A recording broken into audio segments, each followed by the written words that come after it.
Alright, audio is turned on so that everyone can hear now. And let me Okay, turn performance mode on so the game isn't lagging. and let me light this. Let me light this lighter so I can one. Hopefully it's not the lighter you had last time. So we're back from... No, it's working now for some fucking reason. Fuck it, I don't care. It works, that's all that matters, it just works. So we're back playing Resident Evil 8. We got through the creepy house and the vampire last time, so they did it with the fish guy and then Heisenberg, I think is his name. I wanted to call him Hindenburg for some reason. Even though I know that's not right. Rest in peace, big titty vampire. I know. Mommy. She was gone too soon. They really did have to do, like, seriously though. She's like in the first part of the game, and then just poof. She has like the biggest area too. Yeah, Joker, I don't know what's going on with your copy of Fable 2. That game is just crashing on you. You was telling me before the stream that it was... Why's my frame rate? Nah, it's fine. You know something? You know, Joker, my first Fable game, if you can fucking hear me. I don't know if you hear me or not. Joker, tell me if you can hear me or not. But Yeah, anyway, you can. my first Fable game was Fable 3.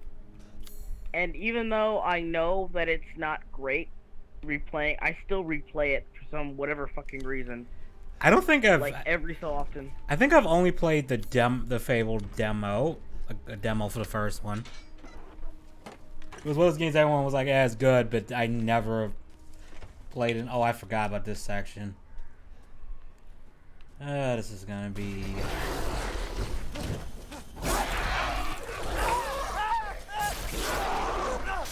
Again, Shadden can just tank that.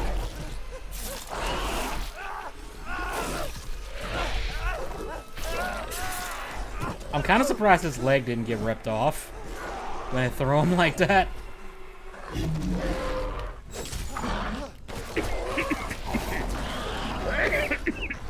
Goddamn. I'm not sure if you can kill this thing at this point. I know you can later. I think you're supposed to run for right now. I don't know. Because it feels like you're supposed to run, but you can't actually kill these things later on. So I don't know if I can kill them now. It'll probably just take a stupid amount of ammo for me to do it. Yeah, I think you get like better guns and like you can't. I've seen playthroughs. You can't kill this thing. You can't kill this thing. Yeah, you can kill it with the Magnum. I know that, but I'm just wondering if this one is like scripted so you can't kill it at all. No, I think you can't kill it. I think you're supposed to kill it with it. Oh, because I kind of just avoided it. It's like you on Sympathy for Vampire. Megatron, for some reason you're... Oh, now your icon loads. For some reason it wasn't loading. Look. Did you see this? You saw the tweet I talked about the lady at the bus stop? Oh, yeah, she got racist as shit. Oh, yeah, like, so a dude was there, like, on his motorcycle. Don't get me wrong, I hate when niggas, like, blast the loud-ass music. I don't want to hear all that shit, bro. But, she was like, I'm not kidding. Like, she just fed off. I'm not even sure she was white with a tan or if she was like Middle Eastern or Hispanic or whatever. But she just radiated Karen energy. I tried to say hi to her and try to be nice to her. She just radiated Karen energy right off the bat. And she saw them, and like the motorcycle was blasting his music, right? Yep, as people do. Yeah, and she just said, "Oh my," and she just started doing a bunch of hand gestures and like, she's like, "Oh my god!" I was like, I couldn't really understand what the fuck she was saying because she was wearing a mask too. So she was like, "So she was oh my really god!" muffled. Yeah, she was kind of muffled. I was like, "What the hell is she doing with her hands?" And then she just pulled down her mask, like she was just straight up, "I want to be super black today." Started clapping her hands. I'm like, what the whoa, fuck? what the fuck? I am not making. Bro, you should have filmed it. It was too stupid to make up, and B, I was so tired that I have no reason to make this up. I did not have any energy at the beginning of the day. nor the end of the day, because my buses were super late. Usually I get home by like 6 o'clock. I got home by 7. Damn. So it was like a whole hour late. Yeah. But she just, I wanna be super black today. BLACK. BLACK. I was like, what the fuck? I think that lady was going crazy.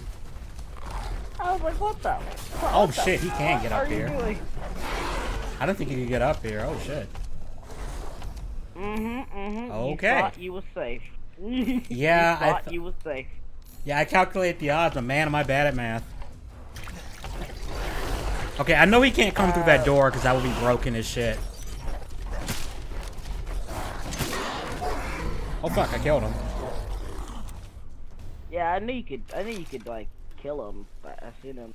Yeah, when I first played this, I thought I couldn't kill him, and I was like, okay, I gotta run through this area, I guess. But because I know he comes back later if you get the Magnum, there'll be one like that comes around the corner and you shoot it twice the Magnum and it kills it.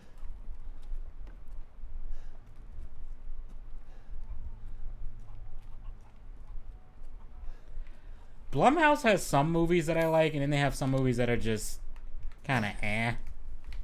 I do like Sinister, though, the first one, not the second one, because the second one was... What the fuck was that?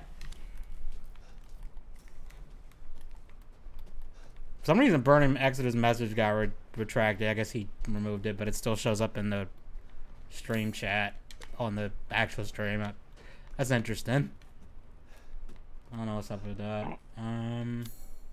There's just a chicken around here, but where is it?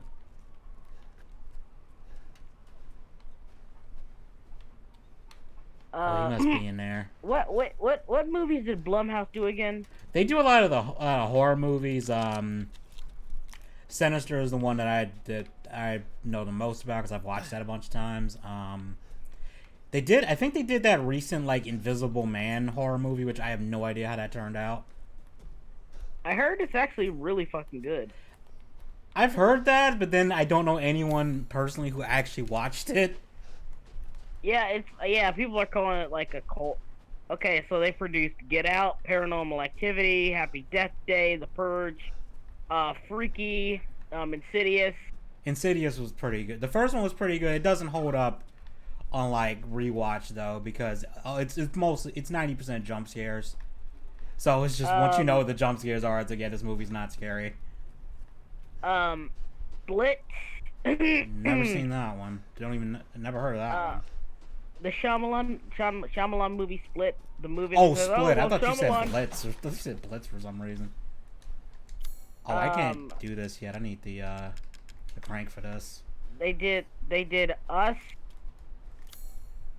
Let's see here. The Visit. Which one was The Visit? Oh, is that the one with the creepy grandparents? Yeah, that's the other Shyamalan apparently has been doing movies with them recently, so he did like Split, The Visit, and Glass. Split was... I was watching that over somebody's house, like halfway watching it. And I kind of like what I saw. I was about to call bullshit at the end when he starts crawling on the ceiling, but then it was like, oh, it's in the same universe as Unbreakable. So yeah, there's precedent for superpowers. Okay, that's not just completely coming out of left field, I guess. I didn't even know they produced all these movies. Unfriended. Yeah. I heard that one was shit. Yeah, it was. I heard that one was shit. I watched Your Movie Sucks. Just rip it apart with like 4 like he did 3 or 4 parts of that, and it was hilarious because he just started throwing in a bunch of memes and shit. But that one wasn't. Yeah. That one looked like it was terrible. Insidious wasn't bad, but it's not a horror movie you could honestly watch more than once. They did the Paranormal Activity movie. I tried to watch the first one after all of everyone was like, "Oh, it's so scary." I'm like, "Dude, this is the most boring ass movie." Like it only got good at the last like 5 minutes. You know, the scene they used in the trailers and cut to everyone freaking out about it. I think that's the point, like building up tension, but still. But it's like the ghost is not doing anything scary though.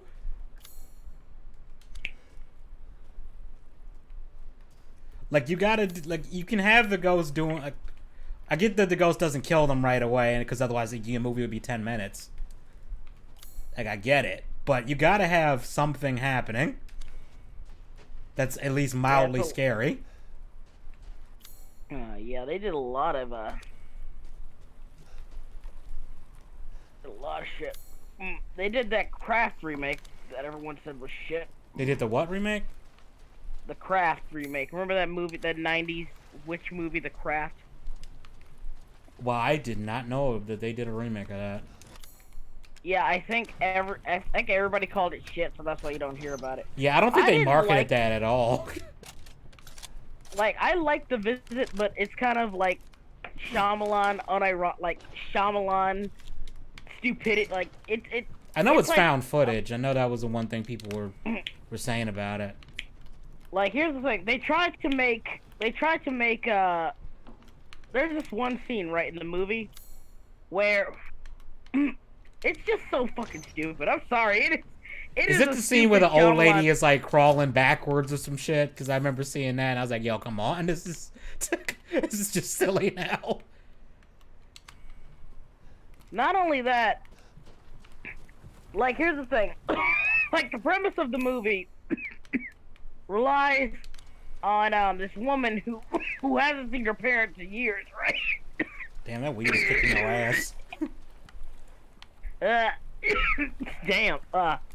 But hang on. Need some water? It relies. Nah, I'm good. So basically, it's about this woman. She has 2 kids. And her husband left her. She's raised the kids on her own, and she left her. Here's how it works. She left her when she was younger. She left her parents to go with her teacher that she was having a relationship with. He ended up getting her pregnant with 2 kids, and then left her. And then she wants to reconnect with her parents after like splitting up on bad terms, right? Right. Here's the thing, and apparently they haven't seen each other in years. The movie is literally only works because the woman does not see or interact with her parents at all. She just sends, essentially, she just dumps the kids onto her grandparents. Onto ultimately 2 complete, to the kids anyway, 2 complete strangers. Wow, that's yeah, it's really fucking dumb. And like, there's this one scene with like adult diaper. They try to make it scary, but it's fucking hilarious. That's what I heard. Like, there's points where it's just funny. Yeah, some people were like, "Is it supposed to be a horror comedy, or is it supposed to be?"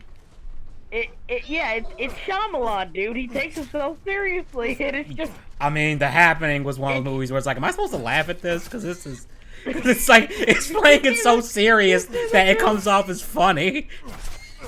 Like, must Mark Wahlberg's acting. The Visit was okay, actually. You could like The Visit. I haven't seen it, so I can't really. There's some creepy moments in The Visit, I'm not gonna lie. But, like, I really couldn't take it seriously. And it felt like it was Shyamalan trying to riot on the whole found footage. That's one thing I heard about it was. Yeah, it was Shyamalan trying to cash it. And now he's got another movie. You ever heard of the movie Old? Yeah, he's going back to pretentious one named title. I know he has a show on Apple's streaming service. Because I know I've seen little bits of that. It seems kind of weird. There's like this family, like their baby died and the mom kind of went insane, so the husband uses like a doll to pretend like the baby didn't die, and it kind of she thinks the baby's still alive. And then they order, because like they're rich, they have this they order this like housemaid, right? And then all of a sudden, after the housemaid shows up, a baby is there, like an actual baby. and it's, you know, it's a boy, like they're like the son that died and everything. So the guy, of course, doesn't tell his wife that's like, hey, I don't know who the fuck's kid this is. And then there's other creepy shit happening. Like, it's implied, like, I'm pretty sure the lady has powers of some kind. Yep, that sounds like Shyamalan type shit. Just Like, there's they got Ronald Weasley in it, and there's a part where he ODs on cocaine, and is like dead for a couple minutes, and then she, like, you know, someone's already been doing CPR on him, and it's not working, and she just like puts her hand on his forehead and then kisses him, and then he's revived or something. That was the last thing I saw. I'm like, okay, what the fuck? And there's like, I think there's like a curse involved because the husband starts having this. At one point, he gets this thing where he can't feel pain or anything really. Like, he ends up cutting himself on a piece of glass, and someone has to point it out. It's like, hey, you cut yourself. And he puts his hand over a stove to see if he can feel the heat at all, and he can't even know he put his hand pretty much almost like actually touching the fire. He couldn't feel anything. Or something like that. Oh my god, is he just basically like a, can he not feel, like, is he like a zombie essentially, like a sentient zombie? Oh my god, so yeah, I get. I don't know if he's supposed to be a sentient zombie or is just like, I can't, because I think he can still be like killed by things. It's just he just doesn't feel anything. So he's like Ethan Winters, like he treats horrible injuries like minor annoyances. Well, at least Ethan will scream in pain, so he does feel it. Like, I like, there was this one joke from Superhero Squad, and I know what you're thinking, like, fucking just random Superhero Squad, but here's the thing, there was this joke in Superhero Squad that legitimately made me laugh, and it was when, I think you're supposed to, there was this joke in Superhero Squad that legitimately made me laugh when they were like fighting this dude, and like Iron Man and Wolverine were fighting him, and then they were on top of like a construction building for a you know how you construction site for a building or whatever. Yeah, the scaffolding and stuff. Yeah, and Wolverine fell, and he said I'm okay, adamantium skeleton, because he can regenerate, right? Yeah. And Iron Man accidentally dropped like what do you call those red steel bars? I don't know what the rebar, is that what they're called? I don't know. I have to look it up. I can't remember. Yeah, but he dropped a rebar on him, and he said, "Sorry." He said, "Sorry about that." And Wolverine said, "Don't worry, adamantium skeleton." And then Iron Man did it again, and he said, "Sorry again." And then Wolverine shouted something that was so hilarious. He said, "Just because it can heal doesn't mean it doesn't hurt." Basically. Oh my god, that was hilarious. Why do you guys think Shago kept losing to Kim Possible even though Kim was a teenage, Shago's a young adult? Because main character, they can't lose. At least not permanently. Well, they kept saying like cheerleading practice at first, but then like after, like at some point, I think Kim is like a master martial artist. But I feel like Shago would be too, so it wouldn't. Shago should still be able to whoop her ass. What do you mean? Honestly, looking closer at it, it's more like they constantly get into stalemate. Like, he just distracts Kim long enough for Draken to get what he wants and then escape. So they never just straight up, like, fight and one person definitively wins. Yeah, I don't think it ever came to that. What's so funny? Girder. Yeah, Girder, that's what it was. Girder. Thank you, the noob next door. I plugged away. Yeah, Ethan, that was kind of dumb. You should have just left. Yeah, you should have just took it and ran. Why the fuck would you even entertain this? Pity. I mean, to be fair, Ro looks like a cop that's like, yeah, I kind of feel bad for you. Looking like that. Like, part of me be like, yeah, I kind of feel a little bit sorry for you. Moreau is straight up sad boy hour. What I find funny about it is, I remember watching Kim Possible, and anytime Ron turned evil, I remember like how they pointed out that if Ron turned evil, he would legitimately probably be like he would probably defeat Kim. If Ron was straight up evil, he could take over the world easily. And I think it's because How do I get out of here? people forget that when Ron is competent, he's actually pretty goddamn dangerous. That I kind of want to see that. Because like there was that one time where he literally traded personality with Draken, and even though he had like basically him and Draken like switched personalities completely. Not only did he manage to have Shigo under his thumb, he had a plan that would have gone off without a hitch. It was Kim literally had to change him back, and was the only way to stop it. Was to turn Ron back to normal. That's scary. And like there was one time when it seemed like Shigo was about to at first she like joined Ron because like he was evil now and she was joining him, and then like he actually beat Shigo because he had like a thing he found in Draken's possession, which was he was like he was in Draken's possession, and it like nullified Shigo's powers. And she was like, "How did you do this?" Like, "Oh, Draken had this stuff lying around." I guess he was too stupid to realize that he could use it on you at any time. So, and then there was the other episode where he turned evil, and they even made a joke about it being a callback. And then you remembered that something else about Ron. He's a master martial artist in monkey style kung fu. Oh shit. So yeah, evil him is just gonna fuck you up. He pretty much whooped. Basically, he was surrounded by a bunch of people, and he just started whooping everybody's ass. That's funny. Oh, you're starting your own production company. It's great, Exeter, great. Yeah, that's great. I don't know what advice to give because I have no idea where to even start with that.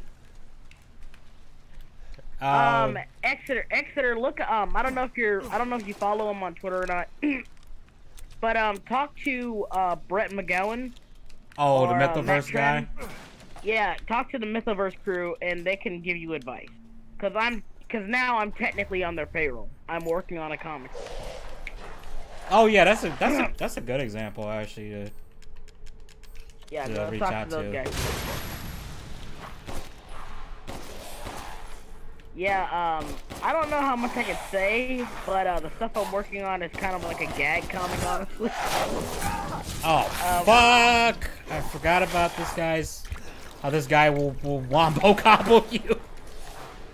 Wombo combo. I mean, you saw how many hits he got. He nearly killed me from, like, half health.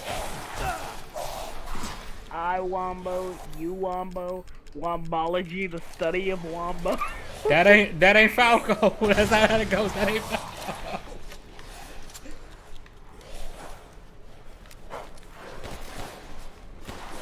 I should point out I'm using a controller for some reason, even though I probably should just switch to mouse and keyboard. You want to make a Kim Possible and Shigo spinoff? I mean, Exeter, Disney's probably not gonna be cool with Yeah, that. Let's be real. I don't think Disney's gonna like that. I would say if you got these ideas, make them original characters and just, you know. Yeah. Cause like you can do like a kind of, I don't want to say homage. That sounds kind of, I don't know if that's the accurate word. But you could do like your own version of Shigo and Kim, but just, you know, obviously different designs and different different names and stuff.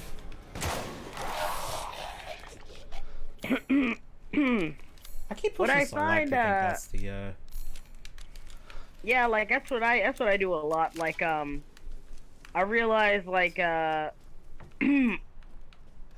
realize when you do like when you do your own comics, you gotta be original a lot of the time. Or just, you know, or if you are like heavily inspired or something, take what you like about it and then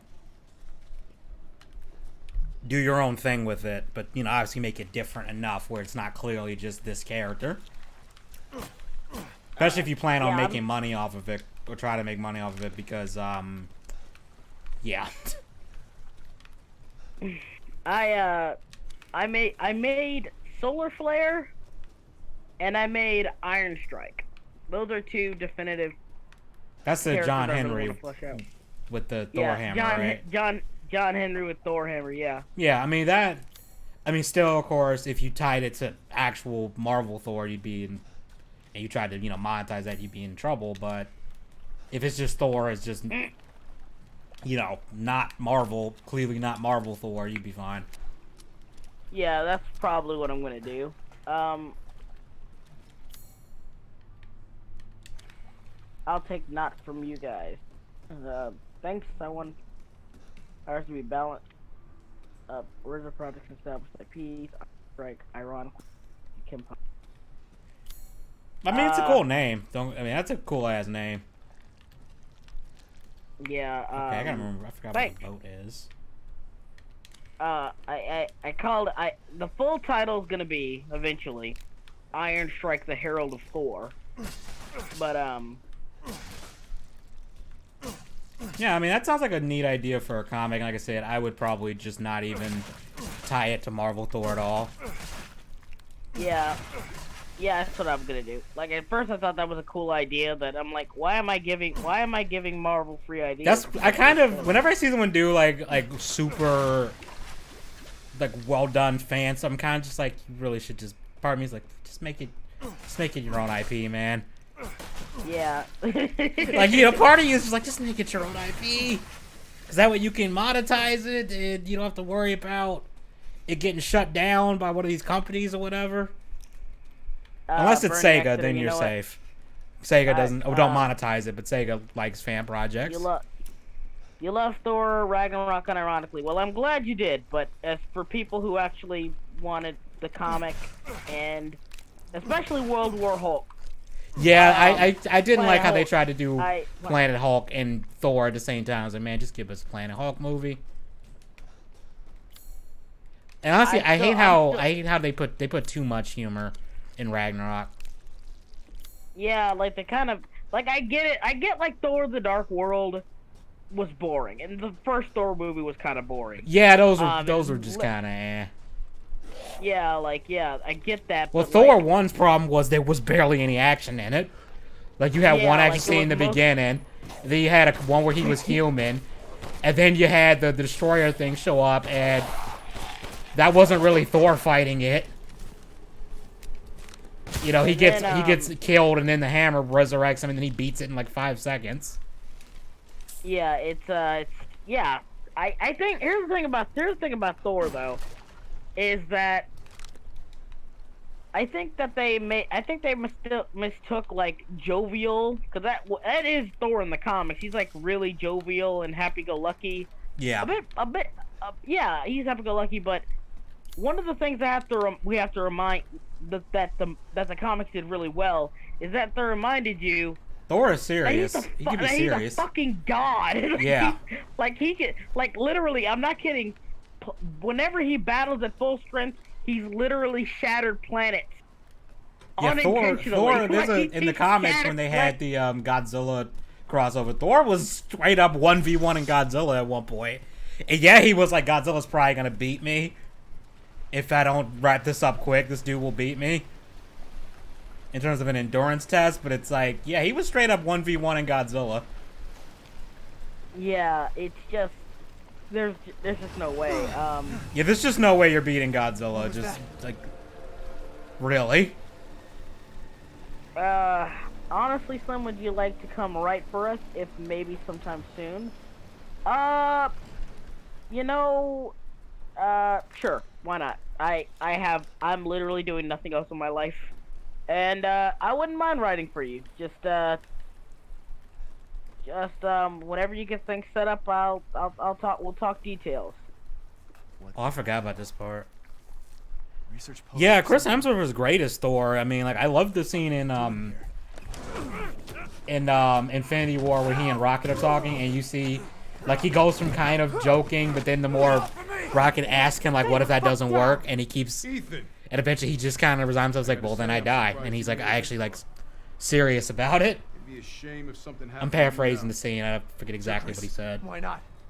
You killed Mia. But it's like you see the range that Thor has, like he can go from jovial to actually being dead serious.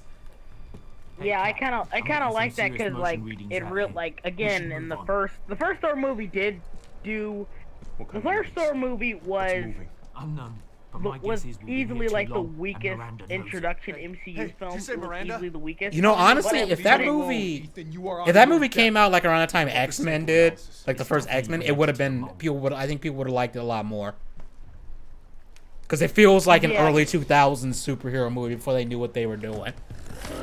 And you had the budgets and stuff. Think about that one is like it showed, oh well, he's become more humble, and I did like how they came back to that in Infinity War. Yeah. Thor can be arrogant, but he's well aware to lay his life down on the line. Yeah. When it comes down to it, he knows when to tone that down. It's one of those films where, I don't hate. I didn't hate it. I thought it was all right. It just was kind of forgettable. Yeah, it's a boring movie is worse than a bad movie. Yeah, because at least a bad movie you can roast it. Yeah, I can roast Captain Marvel. Yeah. I can roast I can roast most of a bad movie. I can roast most of Endgame because I was just boring and bad in places. Miranda sent you to slow me down. But I'm kind of surprised Ethan isn't just shooting him in the face right now. It's Power Rangers logic. Why are you not killing the villain as he's transforming? I hate that in movies and stuff. It's like you are watching this thing transform and you're only gonna try to attack it before it's finished. Like I would be like this is where I would just unload everything into it and just hope it dies before it transforms. Like it ain't even like Ethan's like hurt or anything.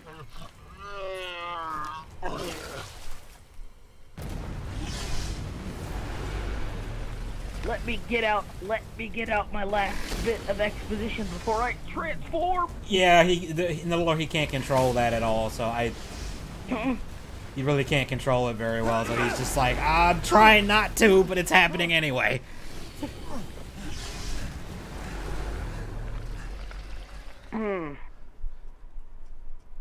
Endgame, my biggest complaint with Endgame was I really wanted them to actually have them fight Thanos with the full glove. Like, powered up. And that never happened. It's like Thanos is actually weaker in this movie than he is in Infinity War, but it's like it seems like y'all had a harder time killing him for some reason.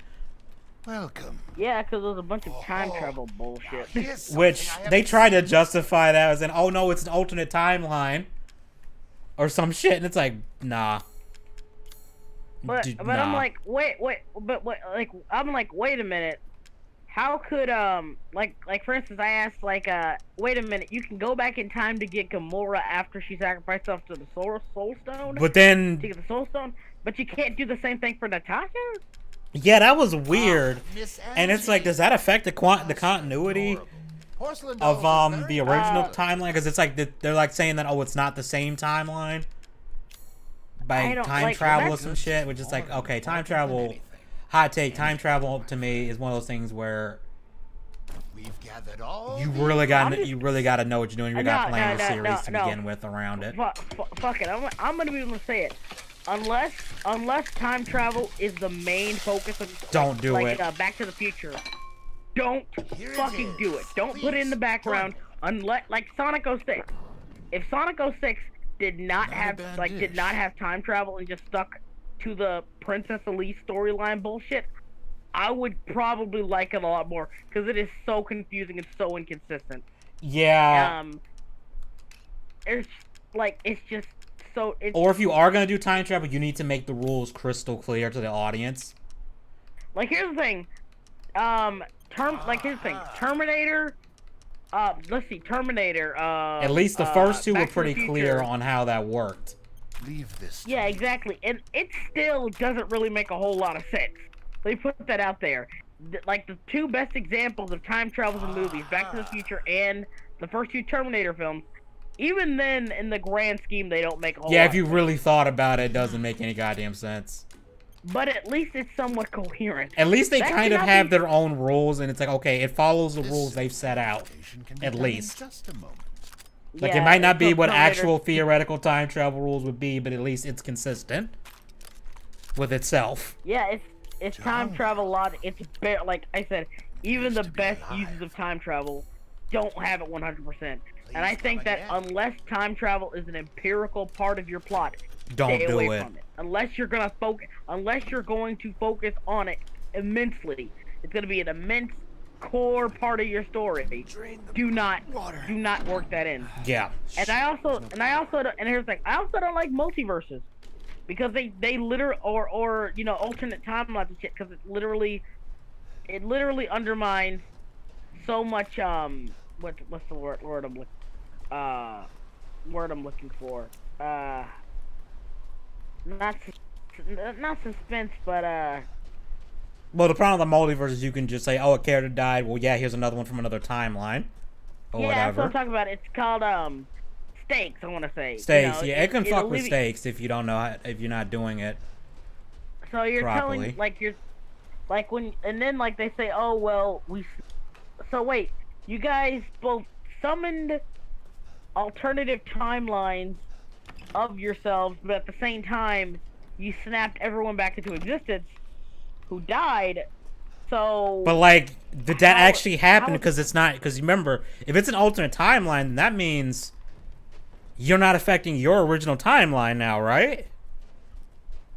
yeah, it's just Like, technically, you confusing went as to a hell. completely different timeline, a completely different reality, and brought those people back, but your original universe probably isn't there anymore. Or so, I don't fucking know. This is why I hate time travel.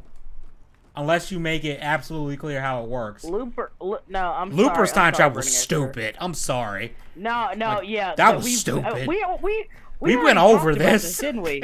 We went Yeah, over we went over that. this already. Looper makes no Looper's goddamn time sense. travel made no sense. And a lot of people kept saying, "Oh, well, it's good because no, No, it literally it makes no doesn't. fucking it sense. doesn't make a lick of goddamn sense." Like, even the You reason saying- time travel exists doesn't make sense. Like, oh, we can't kill anyone in the future because I guess forensics is that good that you can't get away with it. It's like, but you can kidnap somebody. Yeah, like they can. Like, still that to prove- me is if the weird part, forensics though. It's are like, good, but they you can kidnap someone. somebody. Yeah, and like here's the thing, you still it doesn't make any sense. It just doesn't And it's like, make any goddamn And the other sense. problem is, okay, Fish food. I tell someone from the past, I send someone from my timeline to the past to get killed by this dude. That dude still exists in my timeline because it would be one thing if you were killing him in the past, you know? Like, actually him and from the past. Like Terminator said, "Hey, we're going to destroy John Connor because he's gonna grow up to be the savior Yeah, like, of see, that makes a little mankind." bit more sense because then it's like, okay, yeah, then you wouldn't ever get to this point where you need to go back in time to kill him. But with Looper, Yeah, it's I like, get- I'm just sending you back in time to be killed, but it's like, that time passed, you'll still exist, or your parents will at least. And then you'll be back. And we'll have to do this all over again. And then you have to think about the communication between the future mob and the past mob. Yeah, like, how the fuck does and that how actually ti- work? How does that work? Like, it doesn't make any goddamn sense. And, Like, and the other thing is, why the hell would you want to do this job when you realize, oh, at some point 30 years from now, they're going to kidnap my ass, send me back into the past, and I'm going to get killed by me in the present right now? At some Yeah, and point. then he does that. Then he says that thing where he says, "Oh well, he speaks. I think he spoke in like a different language or something." And he's like, "What are you talking about?" He said, "You'll find out eventually." I'm like, Yeah. that doesn't make any sense. I mean, try- it does, Like, because it's people- like, it's you from the future. It's like, yeah, you... Oh, fuck, I'm not supposed to go this way. I'm like, which way am I supposed to go? yeah, like try finding a way to shoot that scaffolding down. Oh, But, yeah, you're right. but I like, think there is a way to shoot that. but like I said, There's gotta be a weak spot It just- somewhere in here. it just doesn't. People keep saying, "Oh, well, it's like a shotgun approach to how you approach the time travel plot." What by the fuck saying, does that "Oh, even look to- mean? Look to your left. Look to your left. Look to your right now. Look down. Like, look at the bottom. Look at the bottom of the tower. Look at the bottom of the. The other tower. To your left. Oh, this one. Yeah, look at the look at the bottom of the legs. Maybe you can shoot the legs out. It's not marked. I don't think I can. No, not that one. Not that one. No, wait, hold on. I'm lagging behind a bit. The one on your left. The one way? Look to your left, dude. Your left. You talking about Your this, left. right? No, not that yet. You're right. No. Hold on. What are you looking at right now? Are you looking at the windmill or are you looking at the thing? The thing. I'm trying to remember how I did this. Okay, look down to the leg. Look down at the leg. Look down at the legs of that. Yeah, I won't try let me to break it. Okay, never mind. Maybe I'm supposed to... Let me see something, because can I go... Maybe I'm not supposed to go this way, yeah. Didn't you already beat the game? Yeah, I don't remember this part. Like, I don't remember the... Like, how are you gonna... You already beat the game! I just played. There's Yeah. times where I go back to a game after a while and yeah, it's like, did I do this part already? Oh, it's... okay, that's what I had to do. I just shoot it from here. Yeah, because you can't really see that. Okay, that makes sense.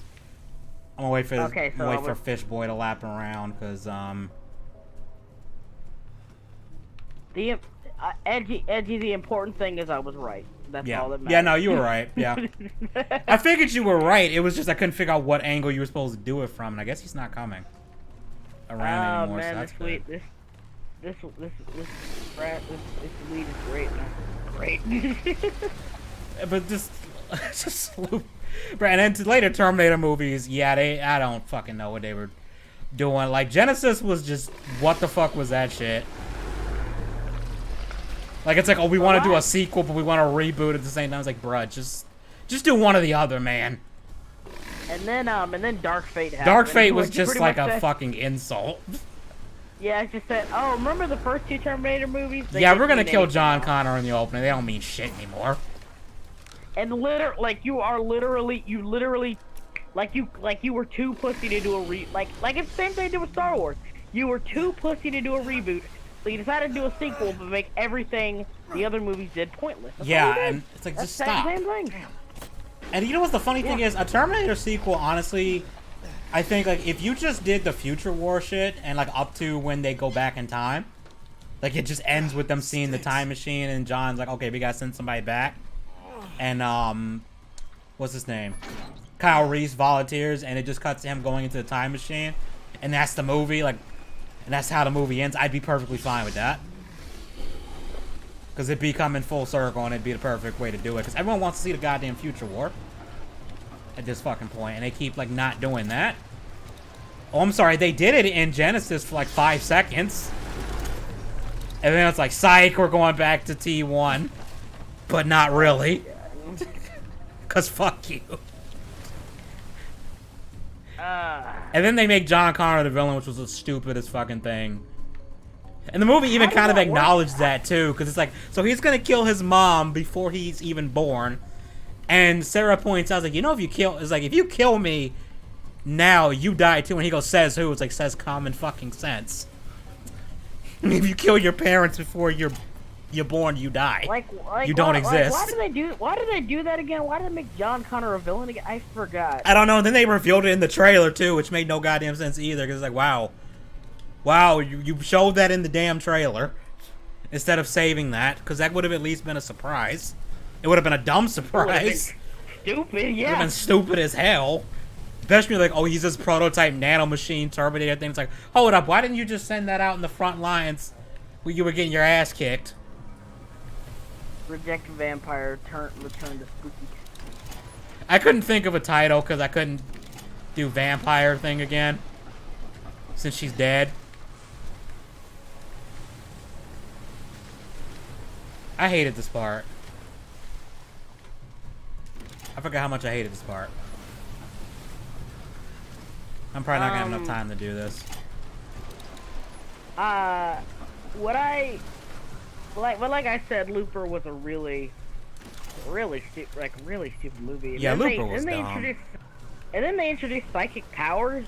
Yeah, that just kind of comes out of nowhere, and then it's like, oh, the little boy is like super psychic. But he might grow up to be evil because he doesn't have his mommy with him, and I'm just like, what?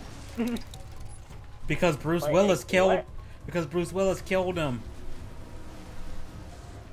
Killed his mom in front of him, and it's like, okay. And I'm just like, it doesn't. And then he like shoots himself, and then Bruce Willis disappears. Which Yeah, doesn't which make it okay. great. Okay, yeah, killing yourself in the past would probably kill future you too. Okay, that make. I can at least be like, all right. Yeah.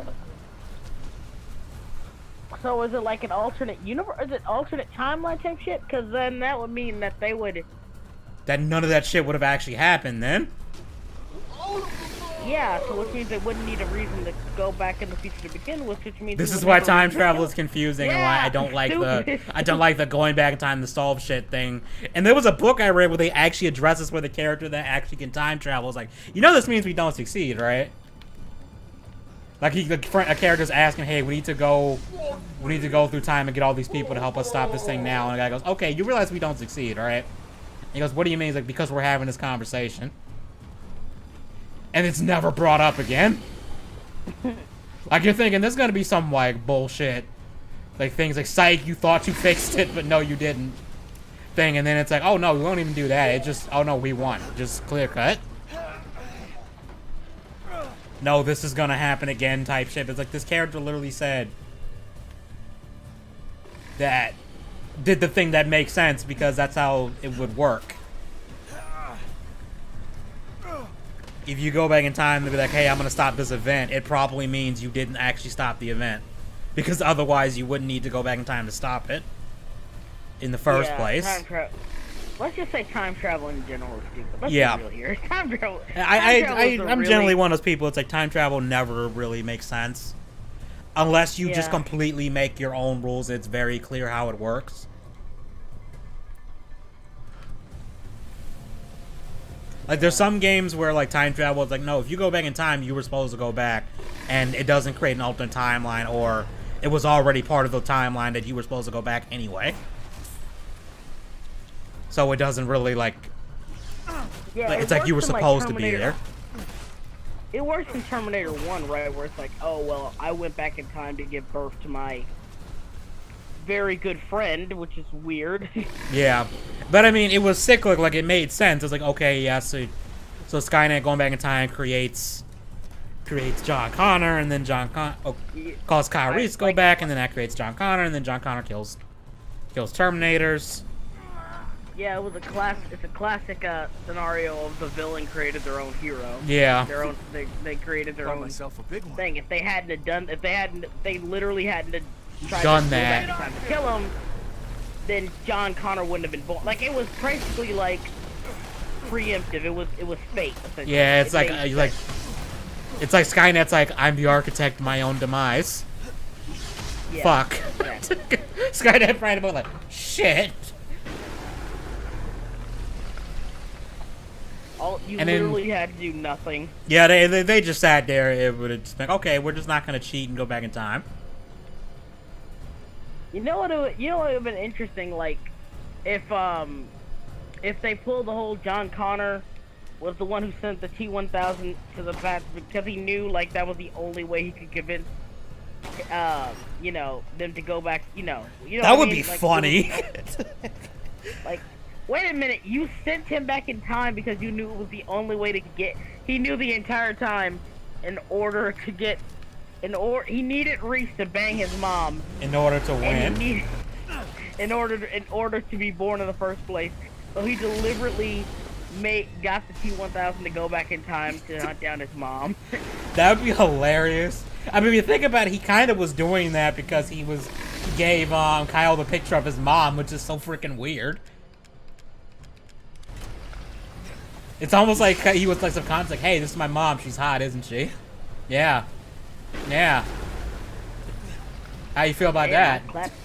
I clapped his cheek, dude. I ain't gonna lie to you. And the Kyle's like, she's something. But like, people. And of course, John knew the whole time, which makes it even weirder. Yeah. It's like, yeah, I need you to fuck my mom so we can save the human race. Like, imagine that conversation. It's the Redfield meme again. It's a Redfield baby, yeah. He just grabs because of Kyle, if you don't fuck my mom in the past, we don't win this fucking war. You understand? I swear to God, man. I will drag you through the time machine. It's like, look me in the eye, Kyle, and see how serious I am. What if he said, this is the kit you'll need. This is the kit you'll need for your special mission, and it's like Viagra, some Gatorade, some Gatorade, some lube, some lube, some magazines if you're feeling a little self-conscious. Yeah, some Barry White music, a Barry White CD, greatest hits. Barry White CD, greatest hits. Some candles, man. You got the massaging oil. Yeah, some filet mignon that somehow survived and isn't like rotten as fuck. Some champagne, yeah, here you go. Some rose petals, shit, finesse, dude. Yeah. Get some box chocolates in there too. Throw that in there for good measure. Yeah, man, get you hooked up, man. A little cologne, man, 'cause you know that little apocalypse smell don't fly back there, man. Yeah, that little Armani shit or whatever. I don't fucking know. I don't fucking know. Joker, I came back to this call. I was like, yeah, you came in at a really hilarious but weird. They talk about Terminator, how it's basically John Connor. It's like, yeah, I need you to go back in time and fuck my mom in order for us to win this war. And then Kyle's just like, what? The fuck? Like, excuse me? Though to be fair, I mean, Kyle was totally down for that. Like, just 100%. He doesn't say it out loud. He doesn't say it, but he's just like, yeah, okay. I guess I gotta take one for the team, guys. Yeah. I mean, he technically does, because he ends up getting. I mean, he killed, does end up dying, but I mean, it's what's the actress's name? It's Linda Hamilton in a prime, man. Ain't exactly. I mean, and you don't have. Well, you gotta die. That's the only downside. Only downside. I was gonna say, and you don't have to pay child support. It's like, oh wait, you're dead. Never mind. Oh wait, you died. Never mind. And in Genesis, like, they've miscast everybody. Like, you got Jai Courtney looking like a freaking bodybuilder. It's like, when you getting this much protein in the apocalypse, man? Like, Kyle Reese wasn't like super ripped, like bodybuilder ripped. Like, he looked kind of lean. It's like, this dude looked like he just eating protein all day. I mean, it makes sense for Arnold. I mean, he's literally a robot, first of all. He's literally like a robot. Yeah. First of all, so it makes sense that he just looked superior like that. Plus, he's supposed to be the intimidating one.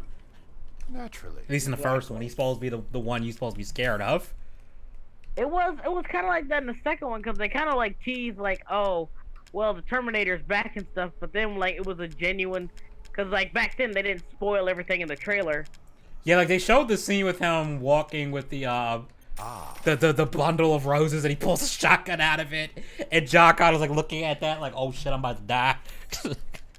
Like, oh shit, this motherfucker gonna kill me. And we'll do them for a small fee. And then of course like it's revealed, oh well, he's actually a good guy this time around. I was like, oh shit. No, we got baited. We got you baited. Oh shit. A good deal, if I say so. Yeah, nowadays they would have spoiled that in the first friggin' trailer. Okay, I'll give this puzzle credit. This actually is pretty clever. Because the solution is there, it's just flipped the wrong way.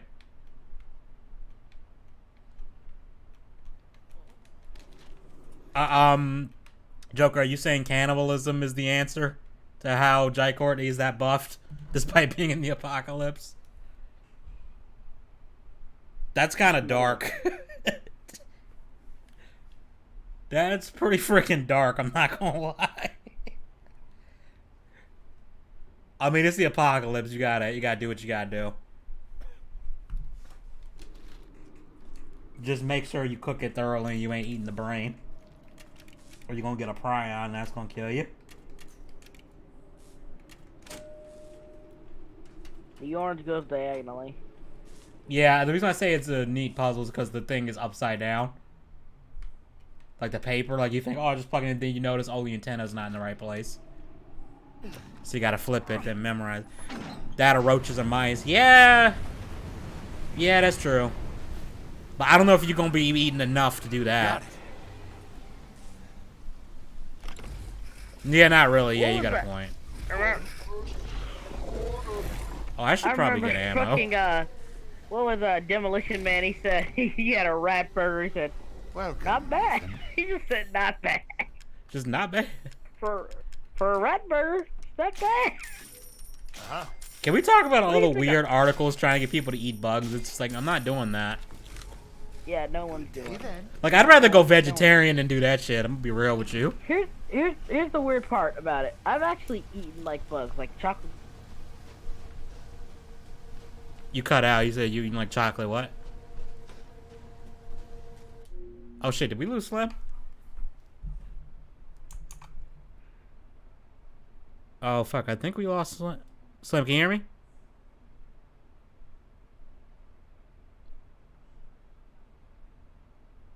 Hopefully he come back and say. Eggs? What the hell?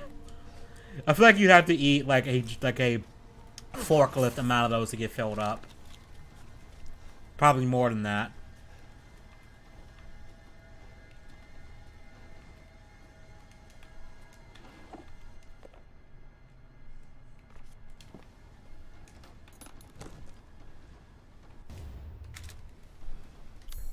I don't know why they don't just automatically equip this stuff instead of...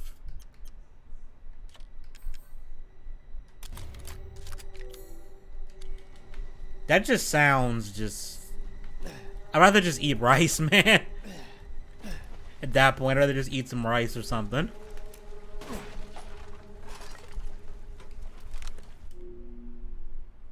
I don't know what's going on with Slim.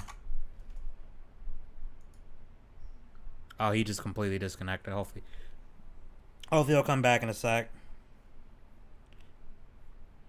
I'm just watching Discord for a moment because I have it on streamer mode, so I won't get pinged if he tries to call again or something.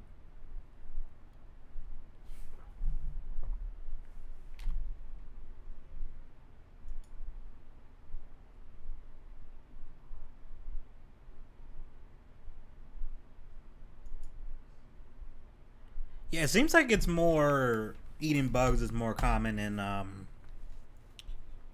don't want to say Asian countries in general, but like certain Asian countries, it seems like it's more common to eat bugs. But Western countries, not so much.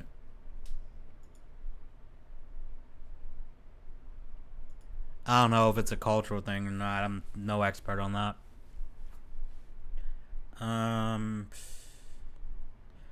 Alright, I'm gonna keep going. I'm just gonna have Discord up my other monitor instead of chat, so just so I can, if he comes back in or he tries to call in again, I can see him.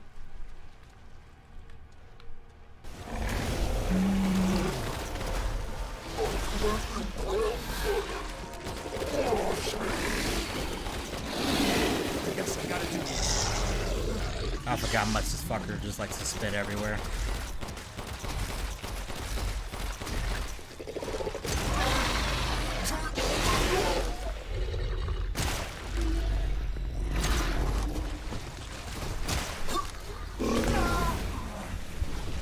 There's one thing I despise about this shotgun is its rate of fire is just ass. Like, just straight up. Hold on. Discord flash. Okay, Tango doing mine. Hang on. Alright. Alright, what's up, Sauron?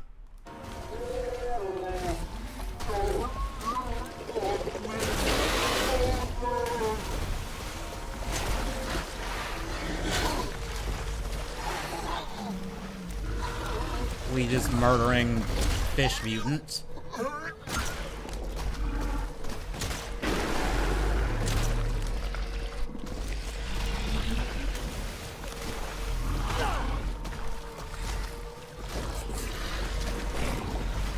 Tonight on Deadliest Catch, this fucking thing.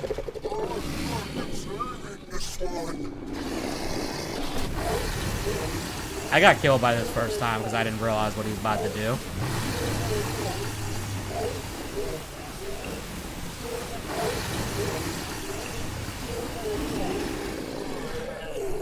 Also, that shit killed my frame rate. In fact, when I got caught in it. Ah, yeah, fish in a barrel, pretty much.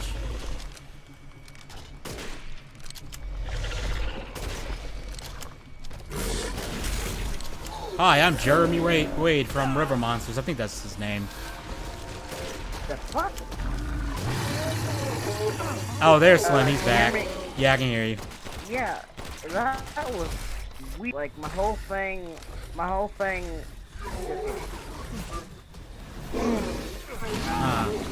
you still hear me? Yeah, I can hear you. Yeah, sorry, but my whole thing just fucked up for a minute. I think there's something wrong with my Wi-Fi. Might be. I don't know. It's appeared. This is probably the most interesting episode of Deadliest Catch.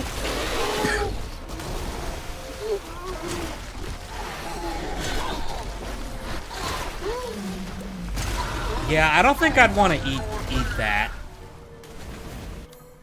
I mean, I'd try it once. I feel like you'd bite them and then your throat would be. You would have no throat after that because acid. Or actually, you'd have no digestive tract probably. Oh, he's about to do that shit again. I need to run. Ethan, run! Why aren't you running?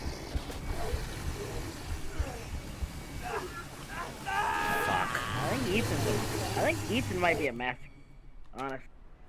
Honestly, it wouldn't surprise me. I mean, we don't know what he and Mia are up to in their spare time. So actually, I got it wrong when I was joking about how Ethan doesn't like. How Ethan's still with Mia. He actually no one told him that Mia was worked with a terrorist organization. Like the BSAA was like, we're not going to tell your husband about this since you've been cooperative. And it's like, can you imagine the conversation if Ethan knew about that shit? As you wish. So I kind of feel like Ethan would bring that up, be like, wait a minute, why were you there in the first place? You know what I mean? Yeah, from 7. Yeah, I feel like Ethan would have been like, why were you at that house in the first place?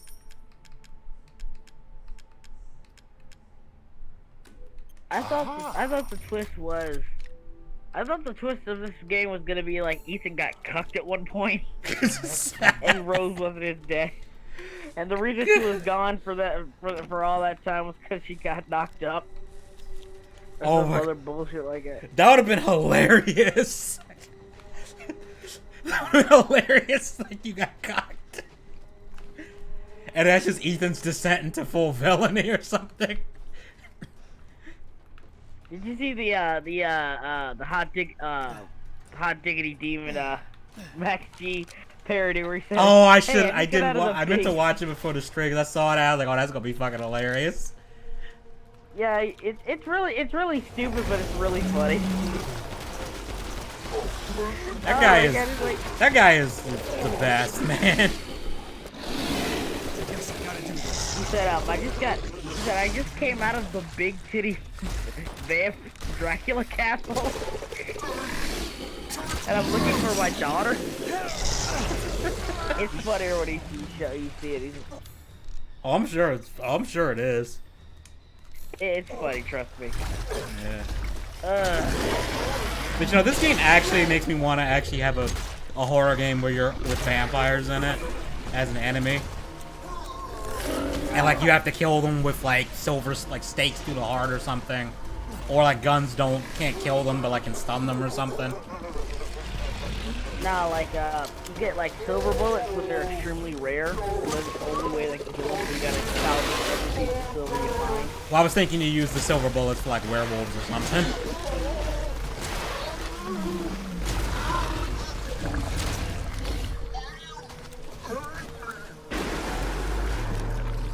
I like how he asked, "Why do you hate me?" It's like, bruh, you literally have a piece of this man's daughter cut up in a jar, like. Yeah. Like, of course he's gonna hate you.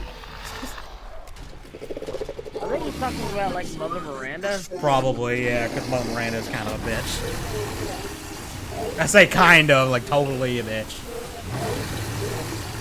But she just wanted to bring her daughter back. She's misunderstood. I just want to bring my daughter back. Oh, remember that post you were talking about with the female villains that aren't like redeemed at all or given like a sympathetic backstory? I forgot about Dread.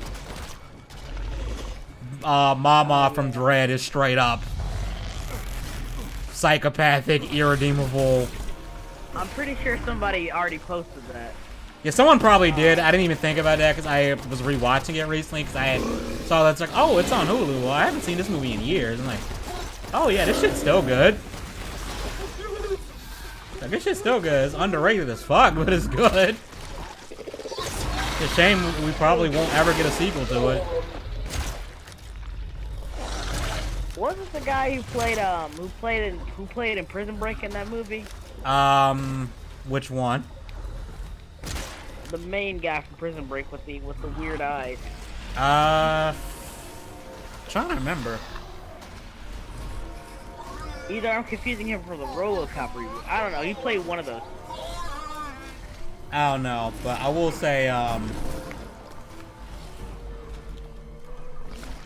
that movie was really good, and I know people have said they want this, and I think Carl Urban was even like, you know, I probably wouldn't be against doing this, but it's like, man, Carl Urban could probably play a mean Batman. Yeah, probably. Like, he probably could play a mean Batman, like an actually really good Batman. I mean, Dredd is kind of close. When you think about it, I mean, he doesn't have any powers, really. And one thing I learned about Dredd that's interesting in the comics, he ages in real time. Can't get caught in that. So you know how, like, Batman, like, never ages despite being around for, like, decades? Apparently in the comics, Dredd's actually aging in real time with the comics, so now he's, like, an old man. And he's using, like, cybernetics to keep himself, like, not complete, you know, not, like, useless at his job or whatever. And that's, like, that's kind of an interesting idea.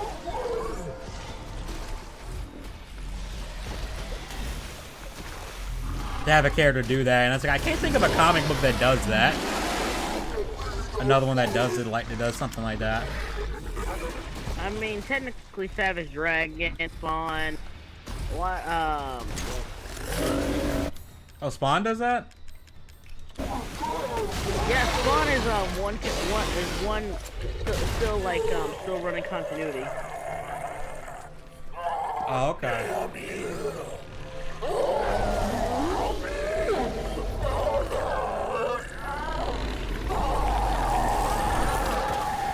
I swear, I still kind of feel slightly bad for this dude.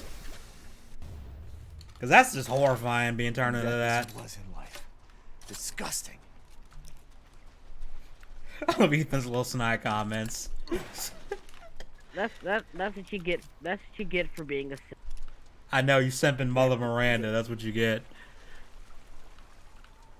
I'm not gonna lie though, when she's not in monster form, Mother Miranda's like, she kind of bad though. In a different way, but she's psychotic, so, and not in a fun way.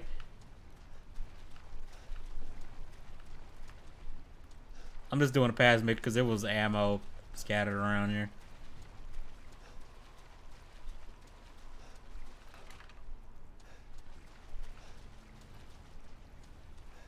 And yeah, Joker, that's true with some fish. The uglier it is, the better it tastes sometimes. With certain fish, because it's like some fish are ugly as shit, and it's like, yeah, they taste good though. You hear about the secret? You know the secret about shark fin soup? No, what's the secret? It actually doesn't have all that much flavor, or it really doesn't taste like anything. Oh, I heard about that, but it's like a status symbol type thing. yeah, it's like, oh well, this is totally good, and like what like even like Gordon Ramsay's probably the best example of this. He did an entire series on it. Gordon Ramsay did like entire like series on it and like looked into shark hunting and shark fin soup, and he says, yeah, shark fin soup is basically all cartilage. It's not really, it doesn't have a unique flavor or anything. Anytime somebody says, oh, the shark fin soup tastes good, They're lying. it's not the shark fin. It's just the soup. And I'm just like, My whole thing is, why don't you just eat the whole fucking shark? Like, there's so much meat on a shark. It's like, why are you tossing it back in to just die horribly? Like, I mean, they are just fucking kill it and eat it. Yeah, man. Shark literally has to keep moving or else it'll die. Yeah, it's like, do you realize how much freaking, like I said, do you realize how much freaking mouths you could feed with a whole shark? Like at a restaurant or something, man? Eat the damn shark.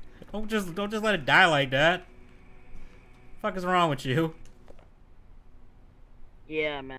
Stop hunting sharks, bro. They're getting endangered. Yeah, just leave the damn sharks alone. People say, "Oh, well, I blame Jaws." Yeah, Jaws did do the whole sharks are evil, malicious creature thing. You're better off. Yeah, they kind of popularized that. that? Well, you know. We just met a while Even though back. more people are killed by deer than sharks every year. You're the last asshole in Yeah, Norway, like aren't you? unless you're unless I'll you're give you that bleeding, easy. But what's the you plan don't when really you have all any four reason flasks? to be afraid of a What are you shark. trying to get? Yeah, like I've seen Honestly, videos of unless people you- just walking into water with this visibly shark, trying to get on and my the sharks good don't side. mess with them at all. I don't get cocky. Sharks like do I not give a kill you fuck if and just we're swim worth past them. trouble. Yeah, like just don't be bleeding. That's it. There's a Just shark. don't Not that go I'm into the water advising with you to go in the water with a shark and just, Go there. you know, Get my just in flask. case YouTube gets Do that. as a Yeah, the problem. I'm not advocating to do this. I'm just saying I've seen video of it happening, and the person didn't get bit or anything. And a lot of times when Dude, sharks look bite at- people, it's by accident. Like they mistake you for a fish, and they usually just bite and Speaking of- release. Speaking of beaches and Shyamalan, you remember I told you about that movie Old? Look up the trailer for it. It looks so classic, so bad it's good Shyamalan. Like classic Shyamalan movie bad. Man, if it wasn't, if I wouldn't probably, if it wasn't the fact that I'd probably get a copyright claim for pulling it up, I would just pull it up on stream. Look it up later or look it up on your phone right now. It's really that fun. It looks that fucking stupid. Yeah, you know what? Let me get some earbuds and look it up on there. So I'm kind of curious now. Yeah. The it's title like- is just dumb, just old. Like, the title is Basically, it's just about- old. It's basically about people are on a beach that makes them age rapidly, and the acting and everything about it just screams just classically bad Shyamalan. Is it happening level bad with Mark Wahlberg going, what? No. close, so close. Hell, I think I did that But it line look- better than he did, and I'm purposely trying to sound bad. It looks like just watch it. I can't really explain it honestly. Yeah, let me see if I can find it. Yep, Universal. What the hell is this shit?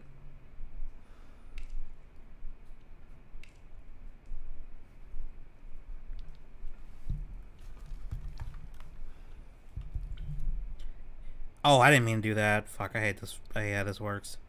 Yeah, there's already bad dialogue. The little kid's like, we never leave each other. Like, who says that? Nothing separates. Like, do people really talk like this? I don't have siblings, so I don't know. I don't think siblings mean, talk they're- like this. Siblings are, trust me, they're smart asses. Yeah. They're little smart asses. But like the few people I've hung around who have siblings, it seems like they're just like they'll just rip on each other, but you can tell beneath it's like, yeah, I do actually care about you. I'm like that with my sisters. I used to be like that with my brother, but Well, yeah, your brother's a special case. yeah. Special, let's call it that. Yeah. This feels like it'd be more interesting as like a short story Yeah. so far. Okay, we got old drowned person. I just thought something horrifying. Are we gonna see an old lady in a bikini? Because I'd rather not see that. You know, when the skin start all sagging and stuff. Keep watching. It gets more and more Shyamalan as it goes on. Like, it's trying way too hard to look like a genuine horror movie. Yeah, it's already It trying kind too of comes hard. off as a parody. It comes off as a parody, honestly. Oh, so now the kids are adults. Just blink and immediately adults. And it's like, mom, is she just? Wait, how did their swimsuits like change size with them? Like, wouldn't it like burst? Yeah, and the first thing she does is come up and hug him, and it's like, what? She's not even like, oh my god, what happened? She's like, just starts hugging him, like, what the fuck are you doing? Also, why can't they just get off the beach? Yeah, like, how'd you get down there? Like, why is it so hard to get? Wait! Someone's pregnant now? What the hell? Like, how does that work? That's not how that works. No. But, okay. Because she's aging, dummy. That's why she's stopping. She's too old to do that now. Like, how'd you get down to the beach? If your entire objective is to get off, like, it would be one thing if this was like something that happened and you can't get rid of it even if you're off the beach or whatever. But they're literally trying to make it like an escape movie where we gotta get off this beach. But it's like, are you gonna de-age once you get away from the beach? Like, how does this? It's like no, they're trying to hasten up. Like, oh, we can't get off the beach. Okay, well, how'd you get down there? Yeah, exactly. Like, did the wave just seal itself or something? Like, what is this? It sounds like a Stephen King thing that would probably not be very good, or would take forever to get to the point. Basically, Stephen King about 20 years ago. Yeah. Stephen King in the last 20 years, essentially. I have the book of Dr. Sleep, and I swear to God, it feels like the first 300 pages were just the damn prologue to set up the actual events of the story. And it's just like, we could have probably started the story here and then just like flashback to this other stuff, and it would have been and it would have flowed much better. Because it's like, we spend so much time with the dad and his alcoholism, and it's like, yeah, this isn't driving the overarching plot, really, is it? And then it's like, he meets someone at like AA or something, then as a kid, and then the kid has the shining powers, but it's way stronger. Like, you do realize, like, I'd be like, King, you do realize, like, the entire point of a sequel is that you have to have read the original first. Why are you going over the original? Why are you going over so much of the original story? I mean, I can understand wanting to like make sure, like, say, okay, if you haven't read the original in a long time, you bring them back up to speed or something, but it shouldn't be 300 pages. Nah, I'm probably exaggerating because I haven't even I never finished the book because I got to the part where the daughter had the shining thing, and it was like, I think they said that she was able to like sense 9/11 before it happened or something. Oh, jeez. I think there was a part where it's implied that she was able to sense like that 9/11 was about to happen or something because she wouldn't stop crying or some shit. I can't remember exactly what it is. And I was just like, imagine being a psychic and that's slipping your mind. You're like on that day, you're like, oh my god, there was something I saw that, like, I remember this day. I forgot what it was. And then you turn on the news and it's like, oh shit. Oh, that's right. Oh, God that's damn right. it. Terrorist attack, people dying. So, damn. You ever hear about that one guy who got really lucky because he was supposed to be on the flight that on the flight that was supposed that the 9/11 flight. Yeah. But he got so drunk last night that he overslept and missed his plane flight. I've never heard of alcohol saving somebody's getting drunk saving somebody's life, but he missed the plane. He would have died in the plane crash, in the hijacking, if he hadn't gotten a drunk as hangover, shit. essentially. Guess who that man was? Who? It was Seth MacFarlane. Oh, what the fuck? Yeah, Seth MacFarlane. If he literally was supposed to be on the. He said this numerous times too. He said if he hadn't had a hangover and drunk so much last night, he would have been on that flight on time. Damn. He missed the flight. So like all those. So I'm just saying all those 9/11 jokes. They hit a bit different when you see them in the context of Family Guy. It's differently when you know the context. Like that episode where basically like he said, "Oh, we caused 9/11." I'm like, bruh. Bruh. I mean, like, bruh. Like, come on, dude. I mean, I look here. I sense him. I probably would joke about some shit like that, like you know, to a degree. Like if it was like, yeah, I almost got killed in this thing, I'd probably use humor to like cope with it. So I'd be like, yeah, man, it would be fucked up if you just said this. 9/11 was quite possibly the luckiest day in my life. yeah, that's not something you really want to say without giving context immediately after, because everyone would be like, you wanna say that again, or you want to add something to that, because that doesn't make any sense. Like even if you provide context, like phrasing it that way probably. Yeah, that's probably not the best wouldn't. place to start. I don't know why I'm knifing this thing. I just 1v1 knife fight.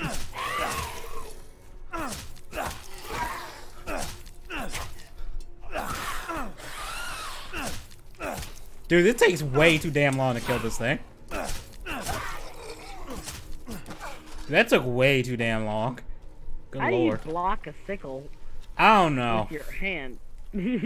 Bro, you think that's bad? The Alien vs. Predator game from like 2009 or whatever, you could block an alien like clawing at you, and then you could, as a Marine, knock the alien down.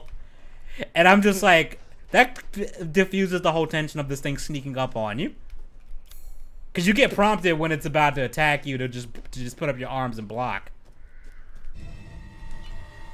So it's just like, there's no reason. So it's like the suspense of, oh, I gotta look at the motion tracker. Where is it? Where is it? Where is it? And then you see that, oh, he's I'm behind me surprised- at the last second. It's like, oh no, I can just block it and just I'm push him to surprised the there hasn't ground. really been there hasn't been like a Predator solo stealth game yet. What, will you play as a predator and you're like, And you play as a Predator and like it's CPU against a bunch of people. there actually was a Predator game in the early 2000s called Concrete Jungle, where you played as a predator, and it was like, the premise was actually kind of interesting, even though there were some bits that's like, yeah, that's kind of bullshit. But the premise was you're playing as a predator, and this is back in, I think it's the 90s, where the beginning takes place, and you killed this crime lord, but you got seriously injured doing it, and you're running back to your ship, but you fail to get back to your ship, so you arm the wrist computer, the wrist nuke, but you're doing it in a damn city, and you somehow survive it going off even though it's on your goddamn arms. I don't know how your predator survived this, because it's like, bruh, that thing was strapped to your arm. Like, it ain't like you chucked it across the room or something. And it's like you have all your limbs and everything. What the fuck? But Maybe it's alien biology shit. I don't fucking know. But you survive it, and your clan is pissed because it's like, bruh, you just made our presence known to like the entire goddamn world, and you survived.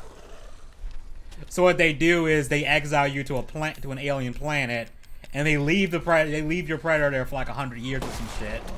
And it's actually pretty badass because like the clan chief just drops, as he's dropping off the planet, just tosses a spear into the ground as just like don't say we don't do nothing for you. And there's all these weird alien monsters, and then it cuts to 100 years later, and your predator's just sitting on a pile of these things with the spear embedded in them.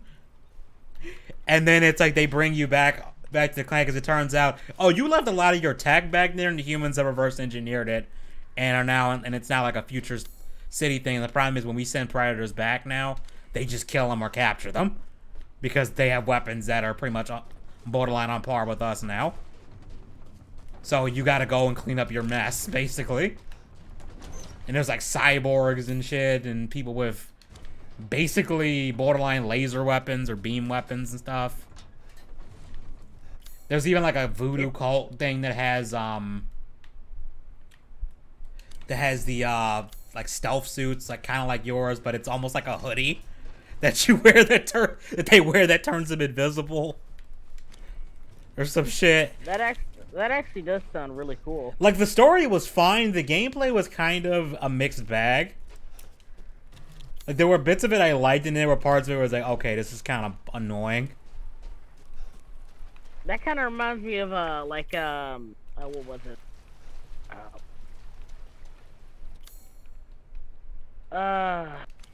What was the movie? District 9. Well, with the whole, like, aliens and cults and all that weapons. Yeah, kind of. It had some slight District 9 vibes a little bit. The one thing I liked about that game was there was optional things within levels where you could unlock other costumes for your Predator, like different armor sets. And the first one you got, strangely enough, the first one you got was the original Predator armor from, the first Predator movie. Although, granted, it doesn't look particularly good because it's a PS2, so it looks a little bit weird.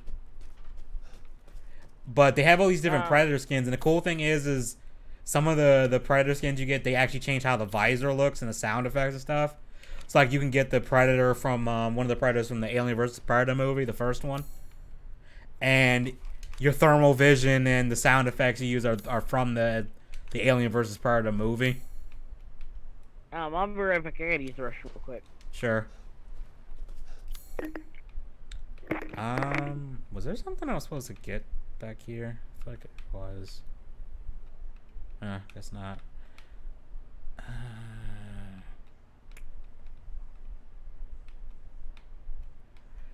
Okay.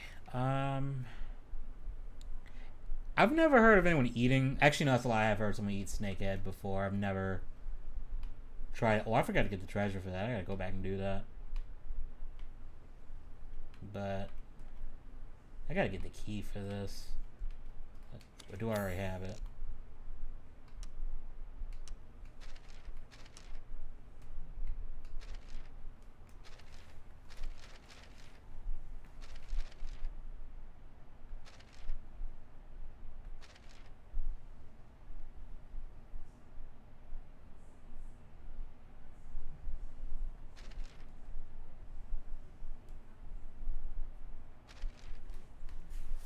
Aren't snakeheads like invasive as hell too?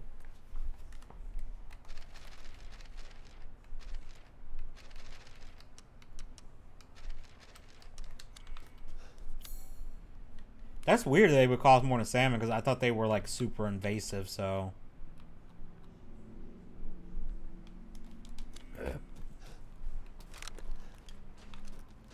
I figured it would be like, a thing that they would be almost practically giving them away because they just want to, get rid of them. Because they fuck up the ecosystem.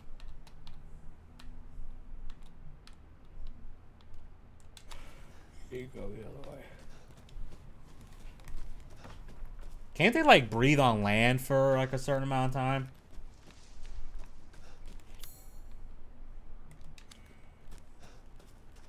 Huh.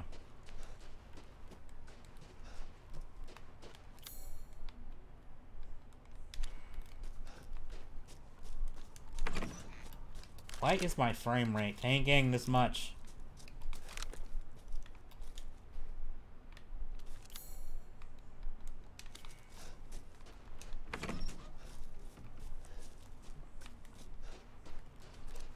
What do they taste?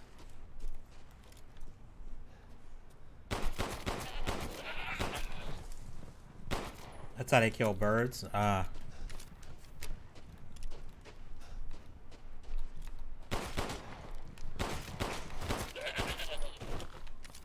Is ray tracing on? I hope not. I thought I turned it off. I'm pretty sure I turned it off.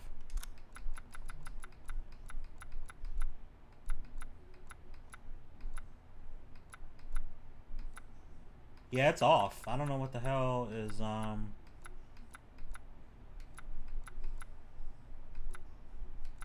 turn depth of field off.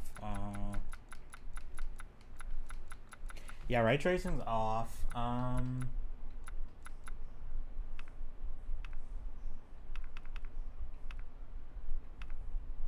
Turn texture filtering down some, see if that helps.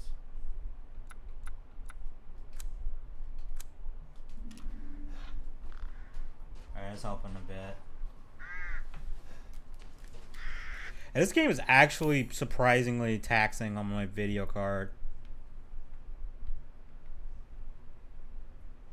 Like, more than I thought it would be.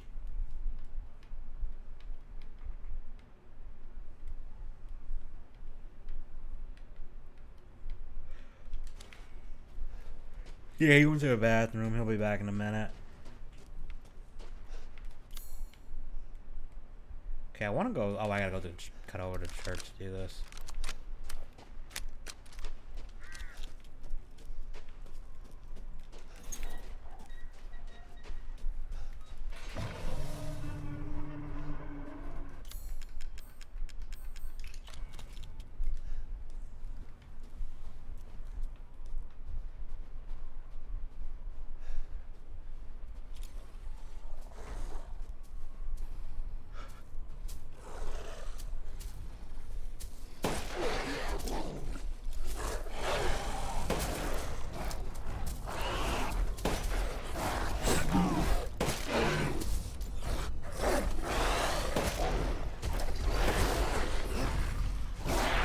Who remember who made this game? I just really want to make movies with on him.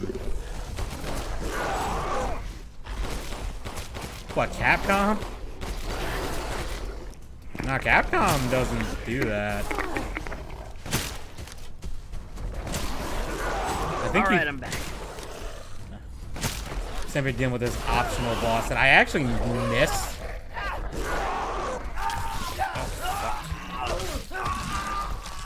Am I dead? Oh no, I'm not.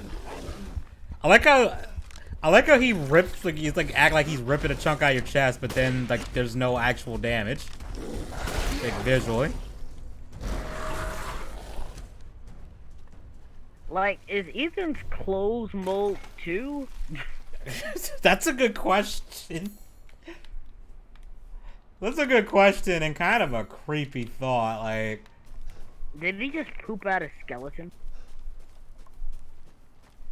That's what it looks like he did. He just pooped out a skeleton at the end. I guess his body calcified and like the skeleton was all that was left or something. I don't fucking know. Seems like the mold creatures do that. Like they turn gray and just break into pieces. It reminds me of that one joke in Futurama where they said are they gonna get Fry to get to poop the worms out, and he's like, are you sure Professor? I remember when they turn miniature and they go inside Fry's body, and they gotta get the worms out of his body by making him poop them out, essentially. And then he said, and then Amy said, Professor, are you sure this is gonna be enough? And the professor said, listen, this is one hell of a bowel movement. He'll be lucky if he has any bones left. Damn. Can you imagine a shit where you could potentially shit out your own bones? Holy shit, that'd be horrifying. There's and then, this other item I forgot to get here. And then this hard did like where they had the fucking like satellite come out of Cartman's ass. Oh yeah, the anal probe episode. Yeah, well, it was kind of like a callback. It was callback to the first episode where they had an anal probe up his ass. And he's like, Cartman, you okay? Guys, you know it's like to take a giant shit. Oh yeah, that did. And then it goes back in his ass, and he's like, Cartman, are you okay? So, guys, you know what it's like to have a giant shit go back into you? Yeah, that shit was funny. Okay, there's a thing I need to get, but I don't... How do you get this to open? Did I fuck this up? Because there's a way to get that to open. There's a item you can get. Okay. I knew there's a way to get that to open. I just don't remember how you do it. Let me go and see if I can get this other thing. It is kind of interesting to have a Resident Evil game that basically has a hub world. Pretty much.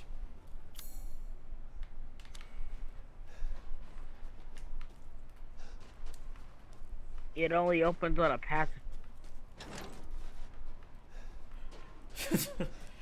Yo, could you imagine if the game penalized you for shooting monsters?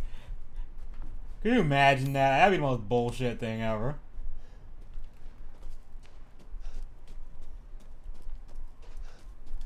Then again, one of the Silent Hill games, like, that could actually affect the ending you get.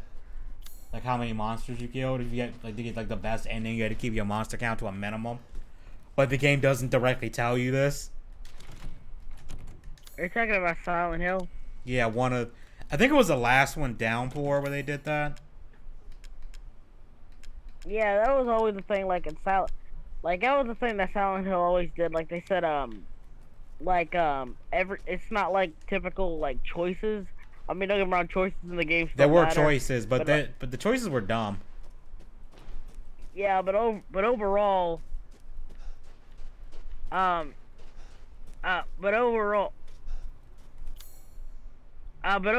like, the thing with Silent Hill 2 is like, if you don't, like, heal yourself, if you don't heal yourself enough, you get a bad ending, stuff like that. Or if you let there was, like, I think it's like also how much damage you let Maria at the points where you're escorting her. I think that also was part of it. Like if you let her take too much damage. I just get jump scared by a fucking pig.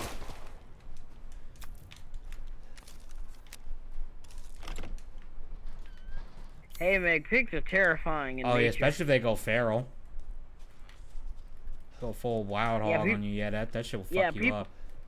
Yeah, people forget, pigs, oh, by the way, everybody, pigs are omnivores, meaning they will eat anything. They eat meat, and they'll eat people. Like, yeah, they will straight up eat you if they get a chance to. They're just as dangerous as bears, really. Yeah, and I've seen them, like, jump over fences and shit. Like, they are not to be fucked with. And they're fast, too.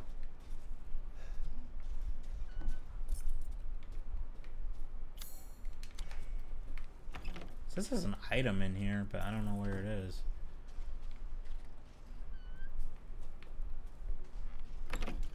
Does she have something?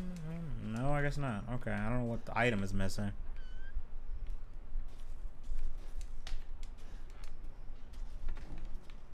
Yep. Joker's right on that. They will mess you up real quick.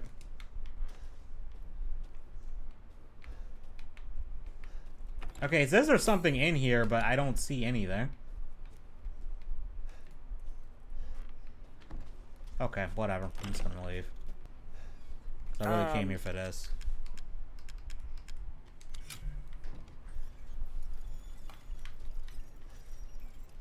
Did you hear about a certain doctor's emails, Edgy?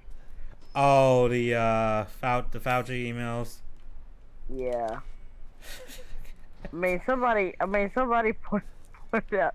Man, they caught you in 4K. Yeah, he really did get caught in 4K.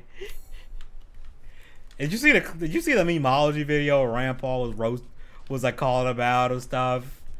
And he's like, not really trying not to answer the question and answering in very like shady ways, and basically had to admit later that it's like, yep. Yeah, that thing I got accused of, that thing that I said we weren't doing, yeah, we did that. Yeah, like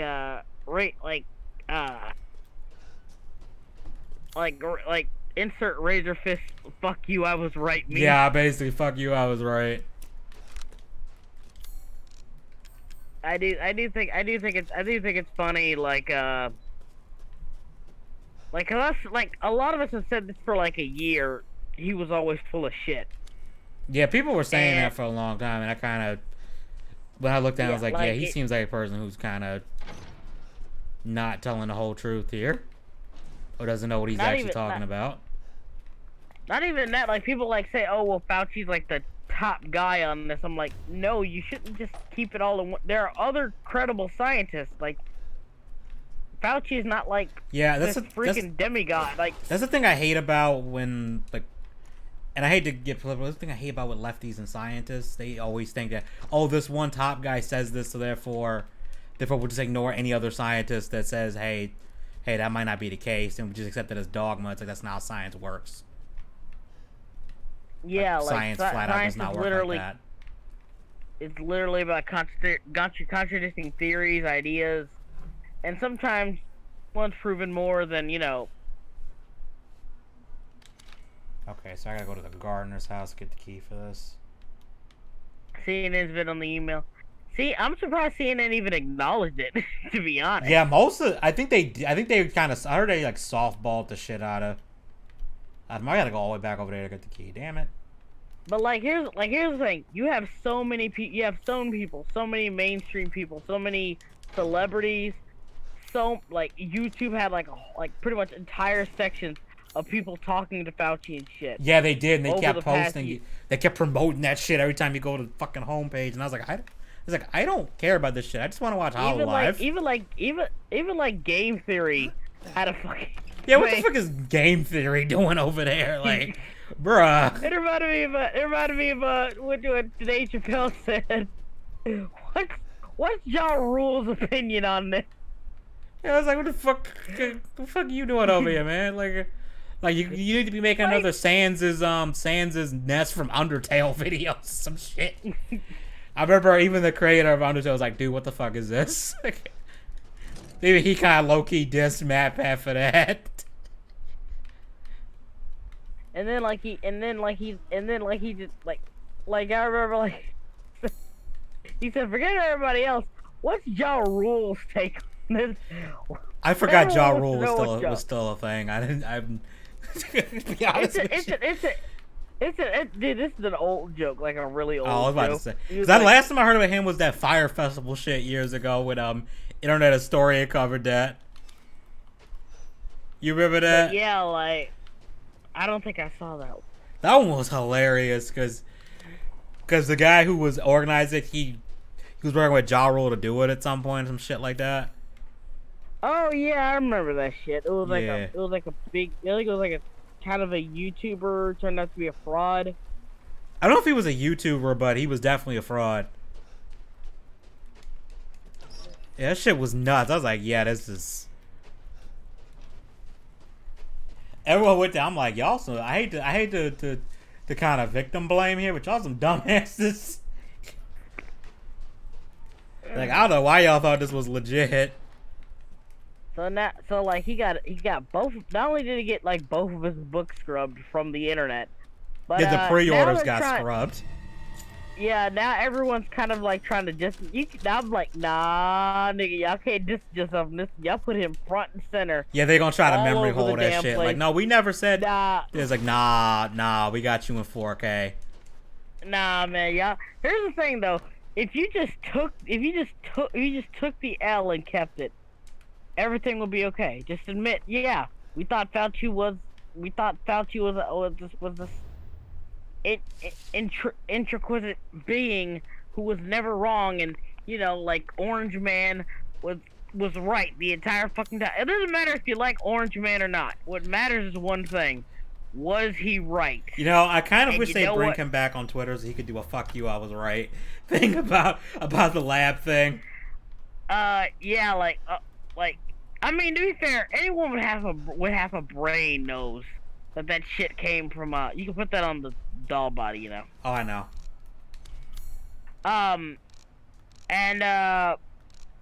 Everyone and their mama knew that, this was obviously Wuhan lab leak was very credible. Everyone said it. Everyone admitted it. Everyone said the whole it naturally occurred in bats thing. Yeah, everyone was Was kind of kinda like, it was like, BS. this kind of shady. And Everyone was like, this shit is shady. So now again, You were caught in 4K. Caught in High 4K. definition. High definition type shit. No, not even 4K. You call it fucking 8K at this point. Yeah, man. You got digital surround sound. Yeah, you got the 10.1 surround sound, all that shit. HDR. Everybody that episode. Remember when the Boondocks episode where they caught him on tape and I don't know. And like the lawyer said, you can't prove that's R. Kelly, and then you saw R. Kelly trying to. Yeah, he's like, we can't see his face because R. Kelly shows his face 5 seconds later. Goes, that proves nothing. R. Kelly reads his damn social security number. He even shows his face. He's wearing the same outfit, like the mask and everything. Yeah. And shit. And then he says, "Oh, hello, this is me. Yes, Robert Kelly, yes. Robert Kelly, yes. Yes, R. Kelly, yes, the singer, yes." You need my social security number? Yeah, she reads his damn social security number. And it's like, you know, the judge be like, is that a social security number?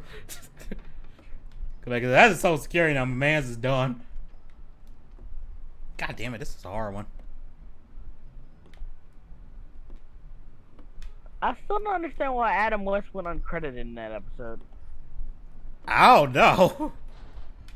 That's like, weird. It was really good. And yeah, funny, it's a crazy ass lawyer. and it was clearly Adam West's voice. Yeah, it wasn't like he was hiding it. Yeah, it was clearly Adam West. So I just love the part where he's talking about racism, and then he plays the top. It's like R. Kelly loves his black sisters, unlike Mr. Dubois, who's married to a white woman. No, he didn't say white woman. He said white woman. To a white woman. White woman. Sarah was probably the my character God. that just got done the worst. Because it's like, she didn't even have much of a character in the first season. She was just kind of there. And it is just like, they just made her such a bitch in season 2 onward. Season two made her entire character a snow bunny onward. Yeah, they really just like, man, y'all really did not like Sarah. Someone in the right room was like, let's just make Sarah the biggest bitch. Yeah, that was her entire character. Like, at first, She was just kind of like chill, like not really much of a character, just kind of typical Mr. wife Boy, character. Mr. Dubois, why your beach cobbler look like throw up? Why you got? Yeah, Mr. that was Dubois, you been funny. eating peas? It do look like throw up. I love how Riley goes, I don't care if you beat me. That is disgusting. It's completely uncalled for. Not only does Granddad beat him, he gives her a whole plate of peach cobbler. He's not eating it. Yeah, okay, I gotta look up how to get the damn tombstone thing for this, because I don't remember how you get this. I might have fucked it up. Hope I didn't. But yeah, man, like, her entire character just complete snow bunny season 2 onward, and they made her so much of a bitch. Yeah, they really did. And it wasn't even like when she was a bitch, but you understood why she was a bitch kind of thing, where you could kind of get her point of view on it or anything. It was just, girl, you straight up bitch. Tom deserves better, honestly. He doesn't get. Yeah, he really does deserve better. Yeah, he doesn't get deserved shit to get thrown at him. I think. Oh, apparently I can't get the grave thing now because you have to do it right after you beat the doll lady. Otherwise, it's locked permanently. So I'm out of that treasure. In the comic, they explain like Tom only dated white women and Sarah only dated black women, but that was in the black men, but that was only in the comic. Yeah, even like in the flashbacks where they're in a relationship, like, it's pretty clear she does not give a shit about Tom. I mean, I wouldn't say she doesn't give a shit. No, but like you can see, like, there's a flashback where Tom and where like Tom is watching a movie with her, and she's like completely disinterested, not even like looking at him. And then like they have sex and he's hyperventilating. And He's she's just sweating, reading a and damn reading- book. I was like, Tom, no, man. Tom, you need to get up out of there real quick. Nah, man, nah. I'm be like, Tom, you gotta work for your game, man. Yeah, like she ain't. You gotta work. She was. She really ain't feeling it. She ain't feeling that at all. She was just like, nah, man. She was like, good for you, good for you. Like I feel like I would just have to just stop if, like I would just stop and just be like, okay, clearly this ain't working. I think Jasmine got done dirty too. She was just completely dropped as a character by season 3. Like Yeah, they just didn't know what to barely do with Jasmine at all. Here's the thing, like, I can't keep referencing the comic, but in the original comic, it kind of stayed true to the style of season 1 of the Boondocks, where it was more like King of the Hill, where there were some exaggerated traits, but overall it was somewhat realistic. Because if you look back on season 1 of the Boondocks, that's kind of how it was. Yeah, it was. And that's kind of like how and even then, like, how do I put this? That if season 1 of the Boondocks like King of the Hill, the Boondocks comic strip was more like Peanuts in terms of how it was portrayed, anyway. You know what I mean? Yeah, that makes sense. So it was down. If I could like get Sarah to do anything in season, like actually do something in season 3, what I would actually do would be really funny in my opinion. Was kind of make her she still cares about Huey, right? But she's kind of the opposite of him politically. Oh, you're talking about So Jasmine is the opposite? Yeah, so she's like this super, like, an exaggeration of, say, somebody like Candace Owens. Oh, God, Candace Owens. Oh my god. Have a wonderful adventure. That would be hilarious. I would love that. I would love somebody just make Jasmine kind of like this Candace Owens character. I kind of saw Jasmine as, because Huey's just unbelievable. Especially, I'm talking about the show version. Huey's just unbelievable, like ridiculously cynical. Not ridiculous, but overly cynical, and Jasmine's kind of the innocent one. And I kind of felt like there should have been a point where they seriously like butt heads and clash about it. And maybe it's like Huey I kind of got the fact that Huey hated her, but not really. No, it was Huey ultimately, Huey was a tsundere. Let's be real. Yeah, that's what I mean. Like Huey was tsundere kind of like, for I Jasmine. dislike you, but I don't actually dislike you. But I don't want to admit it, which is frustrating me. I wouldn't even say that. I think it was more like he was very how do I put this? He was very dismissive towards her. Because remember, in season 1, he still hung out with her. He didn't like tell her to buzz off. And he was trying to help her with the whole I almost called Waylon. What's his name? Onceler. What? I want to call him. I thought Waylon Onceler. With the lemonade stand episode, like he is outright trying to. I was like, bruh, you are getting played. You are getting played like a fiddle. The girl, you were getting played right now, and she just wouldn't listen. And he's trying his best to help her, even though she's like, no, Huey, fuck off. Yeah, like I said, like that whole conflict thing was really cool. Here's the thing, like and again, original comic strip, Huey was a lot more intense with his political views, and he was really a lot more intense. Yeah, that's what I heard. Like, in the comic, it's mellowed out by Caesar, his best friend in the comic, who's not in the show, only because Aaron McGruder said he couldn't find somebody who could play Caesar all that well. He couldn't find somebody who could do the role, because they had 2 different people at first for Riley and Huey, and then season 2 onward, Regina King just did both. Yeah, because I noticed that Riley's voice changed in season 2, and I didn't know if it was and I was like, did they have the voice to do a deeper voice? I know Huey was a little bit deeper in season 2 and onwards. I was like, oh, is it supposed to be that they're older now? Nah, it's just that Regina King voiced both characters at that point. Oh, okay.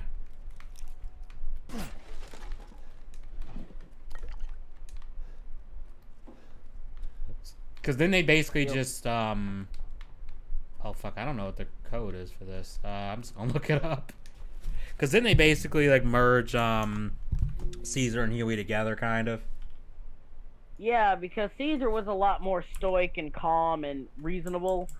And he kind of, and, like, Huey was, like, super radical. Yeah. He's still radical in the show, but he's got the same views and ideas of Huey from the comic, but he also has Caesar's demeanor. So he's like stoic, very calm, composed, stuff like that. Yeah, he's not extreme. Well, I would say not as overtly extreme. Yeah. Oh, you gotta be kidding me.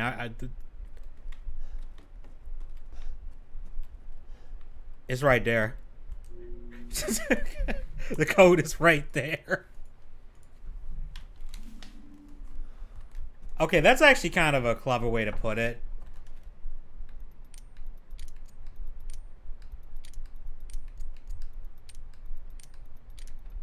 There's something I don't get about this village. Why does it look like it's from... If it's supposed to be a modern day, why does this village look like it's from 1862? If it's supposed to be modern day.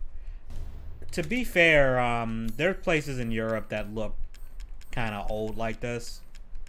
Yeah, but everyone dresses like they're from 1860. Yeah, it is kind of like weird. I'm guessing this place is really, like, remote. Yeah, That's my guess. It's, like, super remote. And because, you know, they all have to obey Mother Miranda or else, you know, because she's basically a borderline, I would probably just say basically a freaking demigod to them. She's probably like, you can't go this far out of the village or else you'll you know, it's like, don't go this far out of the village or you'll provoke Mother Miranda's wrath and she'll kill the whole village or something. I don't know. Or something like that. Because it seems like the village, like, worships her, but not, like, because... But probably because they're scared of her. Which, to be fair, I mean, you can't fucking blame them. I'd be scared of her, too. Like, the bitch has been around since the goddamn Spanish flu. Thanks to fusing with the fungus. Weed and energy drink is not a good combination. I mean, it could be worse. You could be using alcohol and a freaking Red Bull. Don't do that, by the way. Some of my friends from campus did that at one point, and they were talking about that they were seeing double and stuff. I was like, yo, my heart beating all fast. I'm scared. It's like, you mix a goddamn stimulant and a depressant, dummy. I think like, your body doesn't know what to do with that.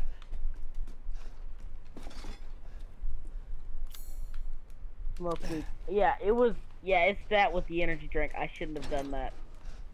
Yeah, you probably shouldn't have. I didn't even smoke meats, not weed.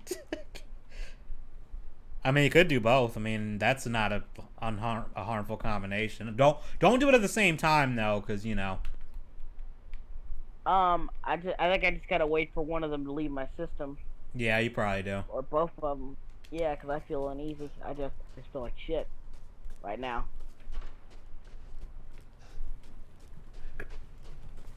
What energy drink did you have? It's called, I liked it because it was like a zero carb type deal. Called, fuck. Bang. Ugh. Never heard of that one. Yeah, it's not bad. I just shouldn't have smoked weed with it. Shit. Yeah, I don't drink energy drinks. At the closest I get to an energy drink is like espresso or something. And I've kind of built up a tolerance to that.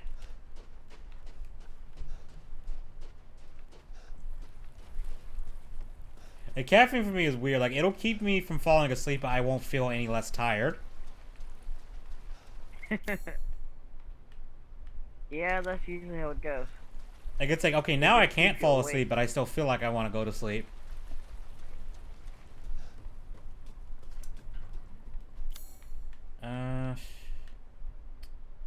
Shit, why am I'm gonna go ahead to the next area. Well, I learned my lesson for the day. Jesus Christ. Yeah, probably don't. Yeah, I wouldn't do that again. I think it's wearing off, actually. I feel a little bit better. It'll probably wear itself off. If you drink some water, it'll probably work its way through your system a bit faster. Yeah. So I actually have to remember when we were talking about when we first started playing this, how the lady and the dad died at the very beginning. I was like, oh, they're probably coming back. Yeah. Yeah, they never come back. Even though I think that werewolf thing by the church I killed was the dad, mutated. And it's weird because she was in the marketing like she was gonna have some kind of role in the story, and then it's like, oh, she literally is just here to get killed. So was Lady Demetrescu. Yeah, but at least Lady Demetrescu like was in the game for a few hours. And was prominent for those few hours. I mean, she kind of stole the show.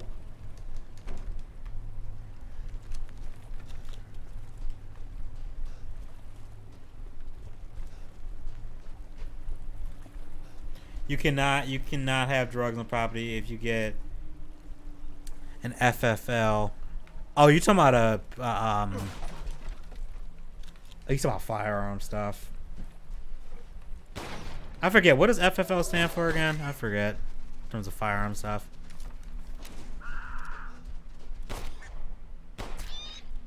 I mean, Joker, is anyone really are they gonna come to your house and check constantly? Not that I'm advocating for, you know, drugs.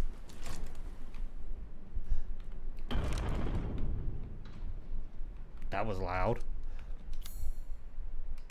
Do I have any Magnum ammo left?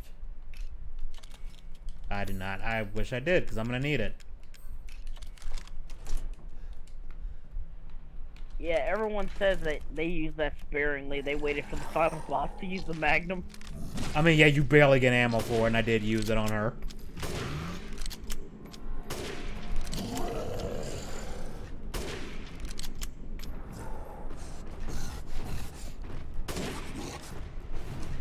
Okay, run, Ethan. I do like that this game has these little optional, like, mini-boss things you can do. That is kind of nice. Federal firearms license? Yes, they check it. How often do they check?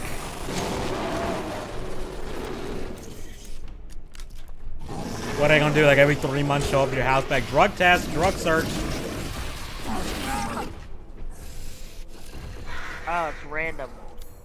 Oh, okay, yeah, okay, yeah. Don't do that, dude. That's annoying as shit.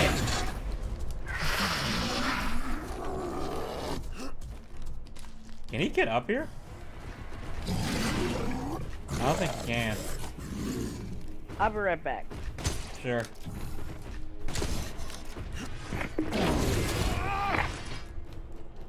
Ethan, I don't know how you just tanked an axe, but alright.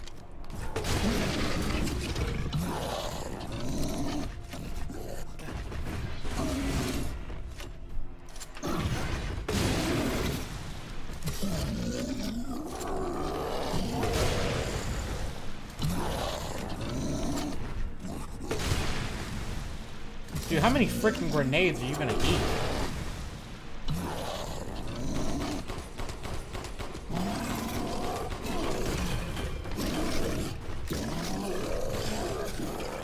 Jesus Christ, man.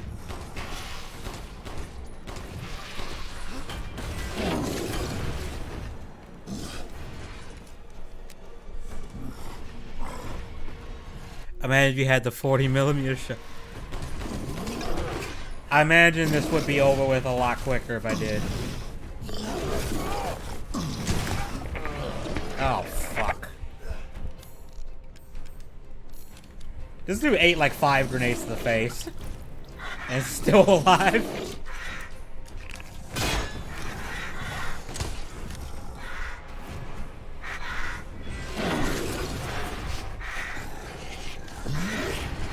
Alright, I was really hoping that barrel would kill him.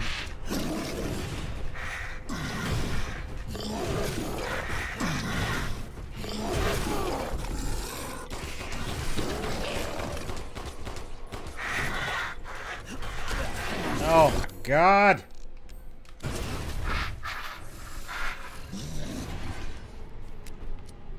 Dude, how the fuck are you not dead? Please. Okay, there you go. There you go. Thank you.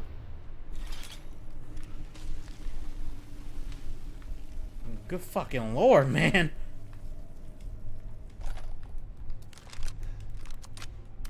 There may be some damn shotgun ammo in here, because I had to. That was just an ammo drain.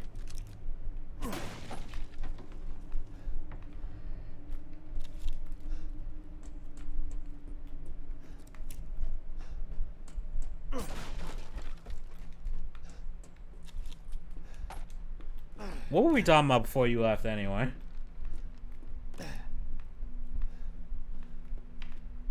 Slim, you there? Yeah, I'm here. I'm here. What were we talking about before you left? I can't. I forget.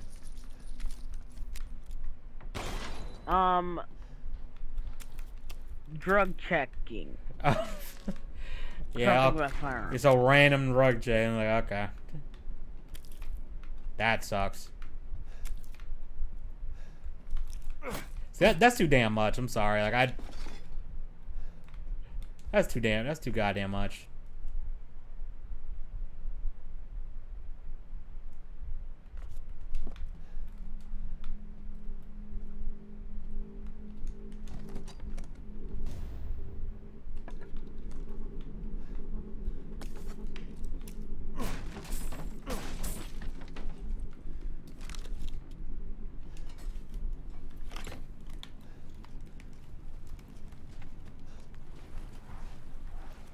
I'm really hoping that Met time to pay for the ammo. Hold up, $1 per shot, shell, and 9mm, and over 200 for each grenade. You said it must be red. Yeah, yeah, you'd have to be if you actually had to pay for all this shit.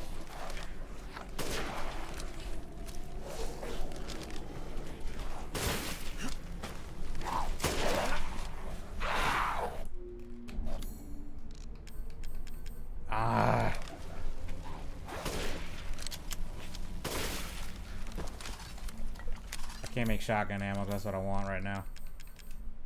There we go.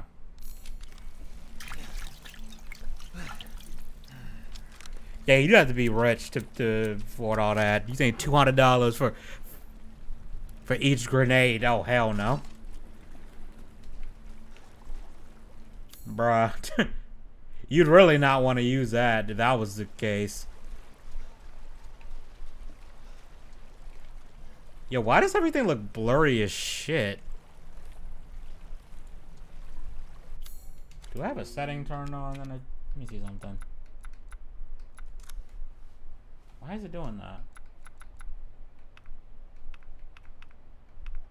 Maybe it's just the water effects. I don't know.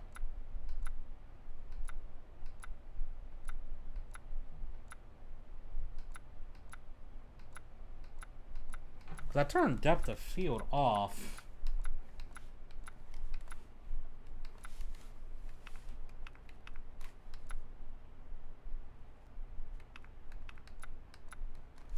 I don't understand why games like to... Maybe it's a bug, I don't know. Lens flare. There's a lens flare option. Yeah, I'm kind of... It depends on the just game. The water effects. It might be something with that. It might be bug because it didn't do that last time I played this. It didn't do that. I don't know. It's probably a bug. You got lens flares optional. JJ Abrams maxes it all the way up. If I don't even here's the thing. I had that on. I don't think I've even noticed a lens flare in this game. I haven't anyway. Like, I haven't seen a single lens flare really. One thing I never get is why I have like, oh, we're gonna put film grain and noise.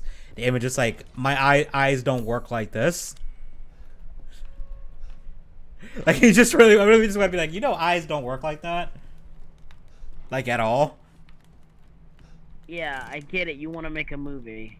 Stop that. That's the biggest problem I have with games nowadays. They try too hard to be movies. It's like movies are different. It's weird. It's weird how like I can't even put it.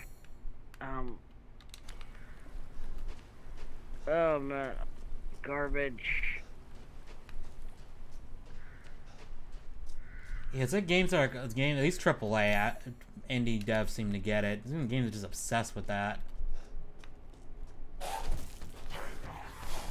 My guess is it's because people think that, oh, you know, because video games are visual, a lot of it, and movies are visual, and it's like, well, people like movies because they're visual, so let's make a game that looks like a movie. So when people say, oh, visually it was nice, but the problem is there's a difference between cinema and a game.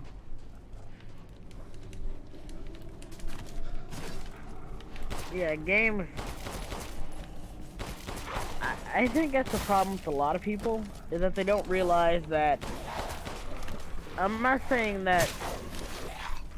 I'm going to have it. I think we put film on such a high pedestal. When, let's be honest, film has a lot of shit. There's a lot of shitty films. Yeah, exactly. Like, Just like there's a lot of shitty games.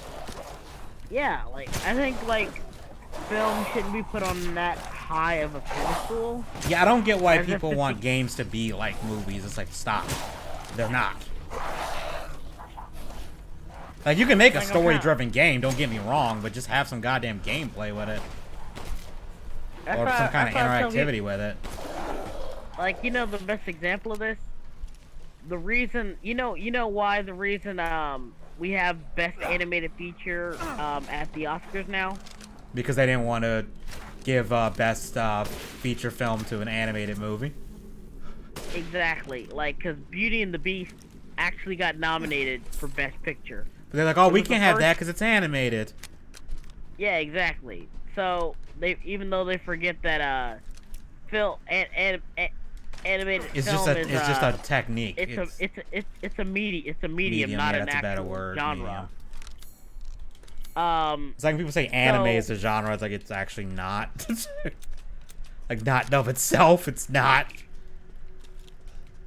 And that's when people like they literally made an entire subcategory just so they didn't have to give just so they wouldn't have to give the cat like just so they wouldn't have to give the best picture prize to somebody to do an animated film.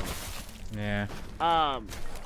And like remember when people got mad that the Lego Movie didn't win best animated feature even though it was the best animated film of the year?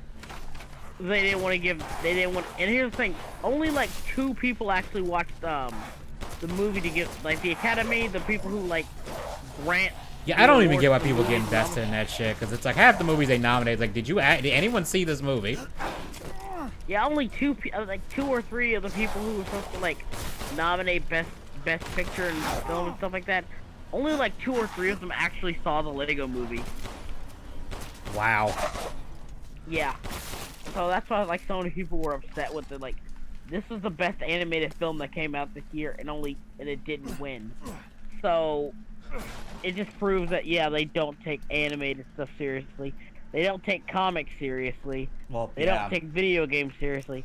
So why not just be something unique rather than trying to be something that doesn't see you on par with it anyway? Well, because then the games journalists can't be taken seriously when they tell their friends that, oh yeah, I review games for a living. They have to try and make it all artistic and shit, so it sounds like their job actually matters. Yeah, yes. And when you say, fucking, The Last of Us Part 2 is the fucking... Citizen Kane of video game. List of video game. I'm like, bro, you just sit your ass down. Sit your ass down. Sit your soy-filled ass down, alright? If anything, I would say, like, the Schindler's List of video games would probably be Spec Ops: The Line, if we're being real. Spec Ops: The Line went hardcore, that shit. That white phosphorus shit, like, that was... And the gameplay was actually decent. Yeah, on top but, like, of that. They actually used the medium of video game to tell the story. Too. Because, like, when you're playing at first, it's like typical first-person shooter shit. Yeah, typical Basically, hoorah, like, bro shooter. We gonna kill some terrorists type thing.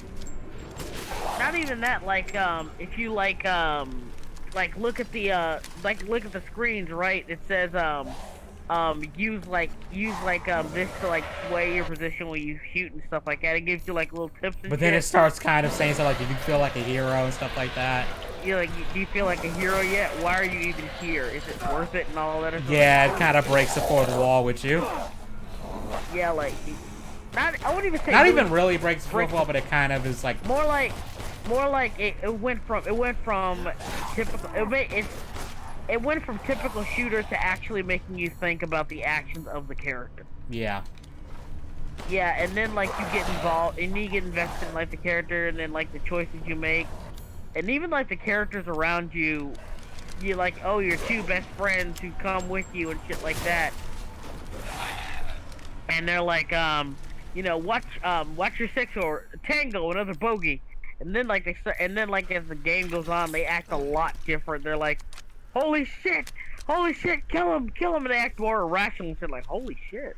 Yeah. Right? And there's like subtle things like that where you realize that the people around you are reacting to you like you're losing your mind because you are. Because you're crazy. Yeah. There's even a moment that kind of implies you might actually be dead and like in like a purgatory type thing. Because it's like a moment where you get on a turret and that's how the game opened and your character's like, wait, this feels wrong. Like we've done this before or something like that. And people are like, does that mean like it's like purgatory or something? Like this is like looping. Like there are a lot of speculations that for a lot of people hell is reliving the worst days of your life over and over and over again. That's an interpretation of hell for a lot of people. That you live the worst days of your absolute worst days of your life over and over and over. Not any for. Yeah. So I think that's what they were going for with that. Or that was like partially what they were trying to imply or suggest. And then like at the end, where he said, "I can't believe you made it out of there alive." He said, "Who says that I did?" Yeah. Yeah, like even though he's alive, he's pretty much dead inside. Has no reason to live. You can't unsee this shit, man. There's this freaking clip from this dumbass show. Like it was called World's Dumbest, and they had Gary Busey as one of the people covering clips and stuff. And at one point, he says something kind of real, but I think they were trying to make it funny. And it's like, that's kind of fucking real though. Like, Gary, what the fuck? And he says, you know what the tragedy of life is? It's not dying. It's what dies inside of you while you're living, or something like that. And he's like saying it, and it's like you kind of tell he's sort of joking, but it's like that was unintentionally kind of deep though. When you think about it, like, Gary, are you okay? He's like, the great tragedy of life is not death. It's what dies inside of you while you're living. Like, he's not even saying it in like an edgy way where it's like, okay, he's being funny. It sounds like genuine. Like, I think he's genuinely invested. And it comes out of nowhere too, because like the clip they're looking at, like this guy didn't actually die or anything. Like it was a dumbass just hurting himself. It's like Steve Buscemi and Spy Kids. Yeah, no, it's exactly like that. It's like, do you ever think God stays in heaven afraid of what he's created on Earth? It's like, why is this line in a kid's movie? It's like, that is unironically some of the deepest shit I've ever heard that came from Spy Kids 2. Yeah, like that is like one of the most just like good quotes. And it's like, this is a goddamn Spy Kids movie. Like, why is Steve Buscemi getting philosophical in a Spy Kids movie? What the hell? And not only that, he's gotta like that's some shit you can't think about. Like, God is so afraid of what he's created on Earth, he stays in heaven. That sounds like an interesting premise for like a movie. They kind of did that in Preacher. Oh yeah, that's the It's like the whole premise that they're trying to kill God or something. Yeah. Isn't that like part of it? Yeah, like, cause basically, like, the main character, he like has this half angel, half demon baby inside of him. It's weird, I know. But So he's Arnold Schwarzenegger's character in that one movie where he's a guy but gets pregnant. It's like, it's not the tumor. not exactly, because I'm joking. I know it's not like he's actually like pregnant. And he has like the ability to like will anything he wants to exist just by speaking it. How do you balance that? Well, it's very circumstantial and it doesn't work on everybody. Oh, okay. I'm about to say that needs to have some limitations there. Yeah, it does, but you know, like I said, not everyone's affected by it. Like the Saint of Killers, it doesn't really work on him. And that's like the main guy trying to kill Jesse, like the hitman they've ordered Jesse. Anyway, so anyway, like when they get to God, God's just kind of an apathetic dick, and that's what they find. Apathetic dick. He doesn't care. He never cared. And, you know, it's Garth Ennis, so of course it's gonna be nihilistic, edgy.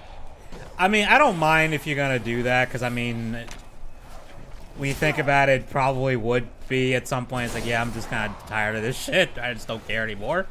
No, but it's like implied that God's always been this way. He's like, oh, okay. The only reason he keeps humans around is because he finds them mildly amusing or whatever. I mean, that can work for like a, you know, celestial thing that's just like, yeah, I just find you mortals amusing. I don't really care about you.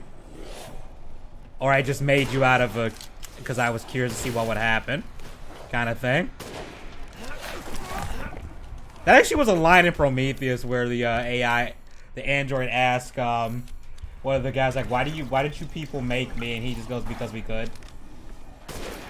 And the android's like, imagine how disappointed you'd be if your maker said that to you.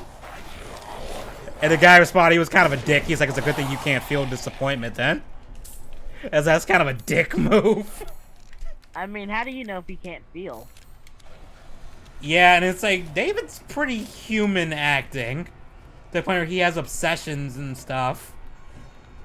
Like a human. Like, yeah, he's still an android. He still takes orders from Wayland. But there's even a point where he basically just says, yeah, I don't like Wayland. I actually want him dead. Like, he says to Elizabeth, it's like, doesn't every child want their parents dead or something like that?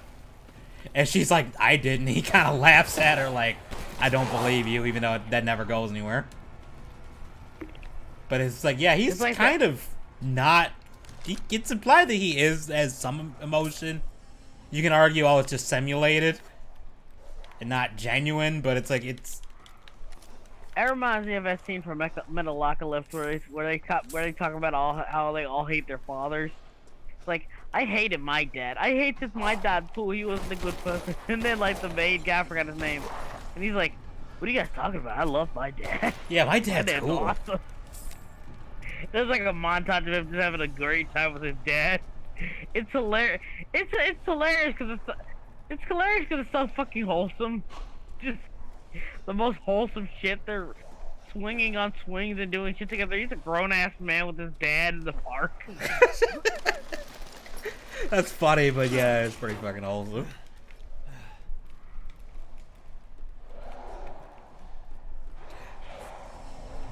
And, what's that guess? What's that to say? But yeah, Spec Ops: The Line went like hardcore with that, and I was like, I appreciate this. This kind of like what you're doing with this.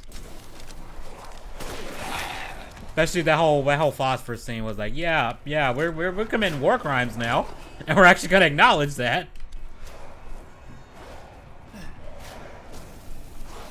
It's like, yeah, you're actually a freaking war criminal, and the game gonna acknowledge it. Most times the game just like technically the shit you're doing, it's like, yeah, this is a war crime. I'm pretty sure, but the game, no one ever addresses it. And then they say, "Oh, well, we were trying to protect everybody." He's like, "What the hell are you talking about?" Yeah, it's like you have a very interesting definition of the word protect.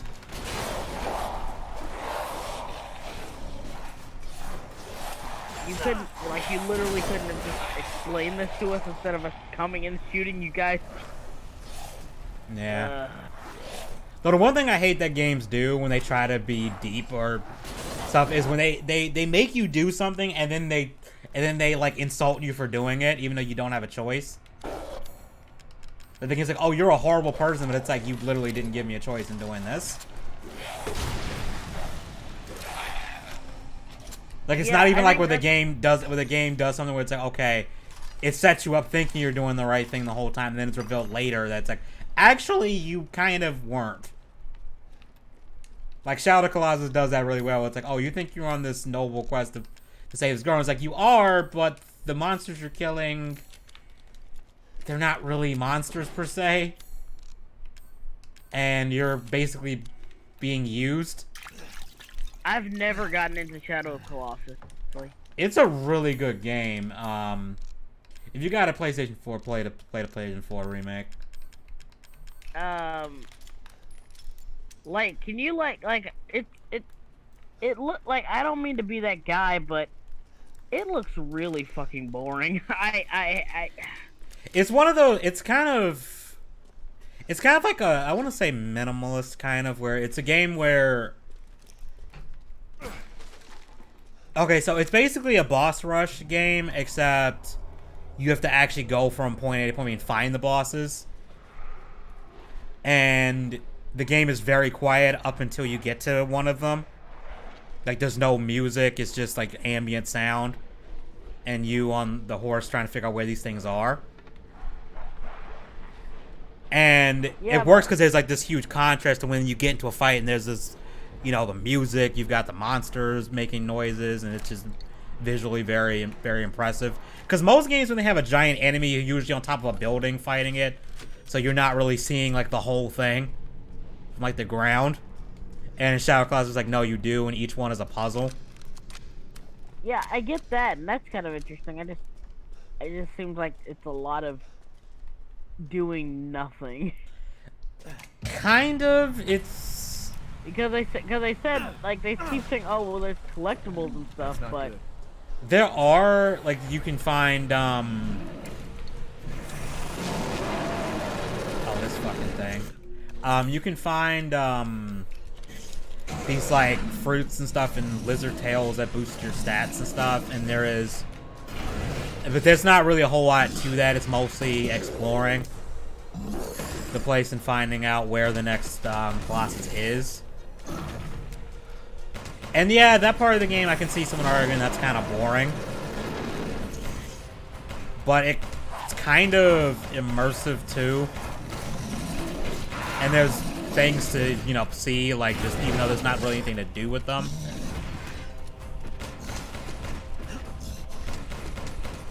hot take here. I think you know what I think is poor boss fight design? What? We have to get other enemies to like help you. If you need other enemies to like, if you just get a big ass boss and then get like a bunch of other enemies to help to like distract you or whatever, I think it's poor boss. Oh fuck! I don't think he did this first time I fought him.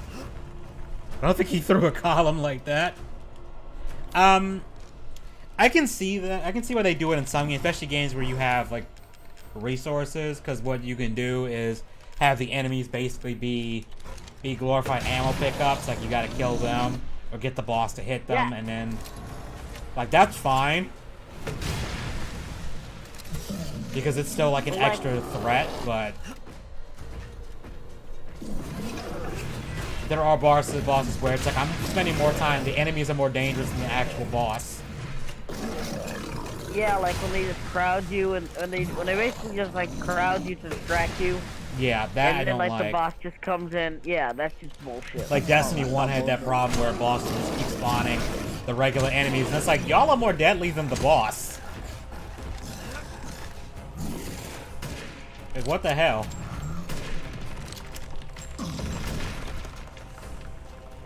After this, I might have to like go off because I'm tired. I'm really tired. Yeah, part of me is tempted to kill this guy and then wrap the stream up because it's like 11:30. Yeah. I think the energy drink kicked off first, so I'm getting tired. Yeah, and I haven't been, there's actually something I was probably gonna make like a video about saying, Eat shit. I got 2 videos I'm gonna do, and then after that I'm going on break for like a month in terms of making videos. Like I'll still stream and stuff, but I'm just not making videos for a month because I just feel like I need a break. I gotta stream tomorrow. Yeah, you got the With Castlevania one. Yeah, me and Dayton Salem gotta. It's kind of an obligation. Yeah, you can get a lot of crystals here. You know, you can shoot the crystals, the glowing ones, and they give you more crystal stuff. Oh, I forgot. Do they? Yeah. I don't think. Let me just knife it, see if it'll give me anything. I don't think it's working. Well, wait. I think it's the one. Wait, I think it's the ones like certain things. I remember somebody did this. I saw. I don't know. Maybe she come back later. I don't know. But yeah, I saw somebody like. Because I feel like that would make sense, but like they give it like a sound effect, like it's the bullet like hitting it, so it's kind of. You could definitely do it. Like look, like shoot up, like you see that one on the left, up to the left. What, this one? Oh wait, I see the shiny things there. Oh, I see. Up here, I didn't see that. Oh, I see what you mean. Yep, you can bring these down.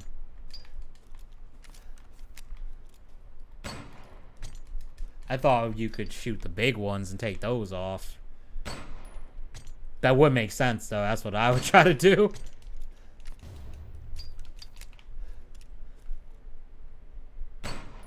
So I'm guessing these crystals are like the dead ones, since they crystallize anyway. I think that's all of them. Yeah, that looks like that's all of them.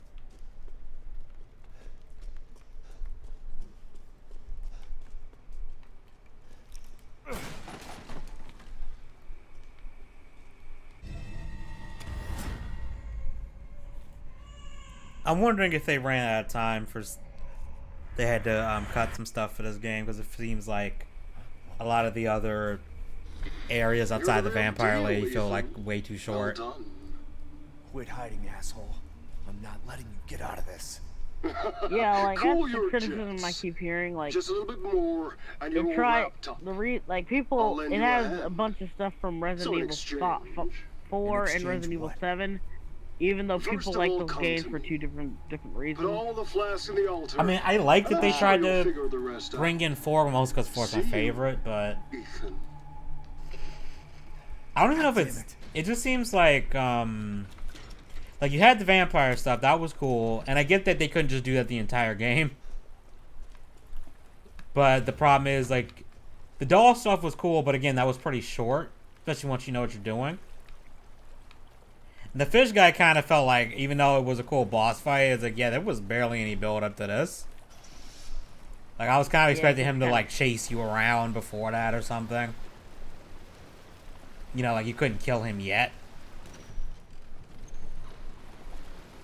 But that's not what they did.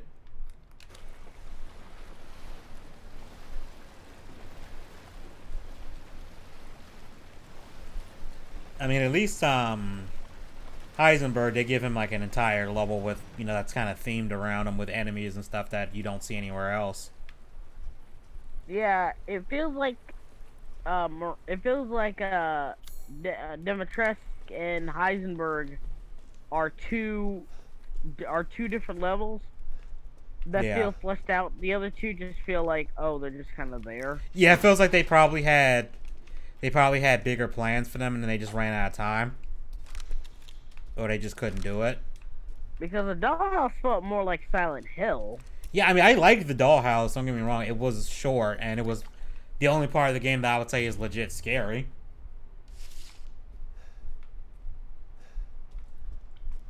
Was then again, people, I did. This might be a hot take. Resident Evil to me was never scary, like consistently. And I always find it weird people would sometimes act like these games were super scary. Like they're not though. It's more like it's like tense. horror Don't get me wrong. Like they can be tense. Like the original is tense. The remake, I mean, not the PS1 version, because that one's just completely hilarious. You were almost a Jill sandwich. Barry, thank you so much for saving my life. What is it? Blood. I hope it's not Chris's blood. That line cracked me up. It's like, what is it? It's like, you can clearly see that's blood. I want to say, Joe, you can clearly tell that's blood. I think people like put it on such a high pedestal in terms of horror is because it did But it did kind of start the survival horror thing. Yeah, it did. It even coined the phrase survival horror. Yeah, I mean, I'm not saying that they're bad. It's just, you know, it was never like they act like people act like this is the thing people bitched about with Resident Evil 6. Like, it went full action, not horror, and I'm just like, I kind of don't mind that because I never found these games scary. Like, there were moments that were scary, like the Regenerators in 4 were scary as hell, but they're barely in the game, and you gotta get to the end of the game to deal with that. But it's like, yeah, that was scary as shit. Like, good job. The problem with Resident Evil 6 was like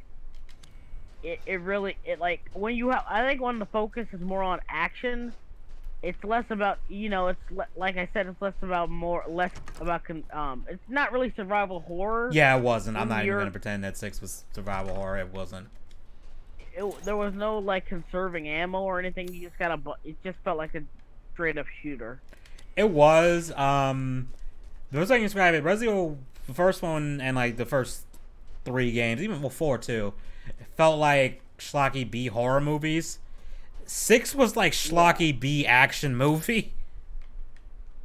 Like, they were like, we're gonna do over the top schlocky action movie. 7 felt like a legitimate horror film. Yeah, 7 felt like, okay, we're gonna go back to horror.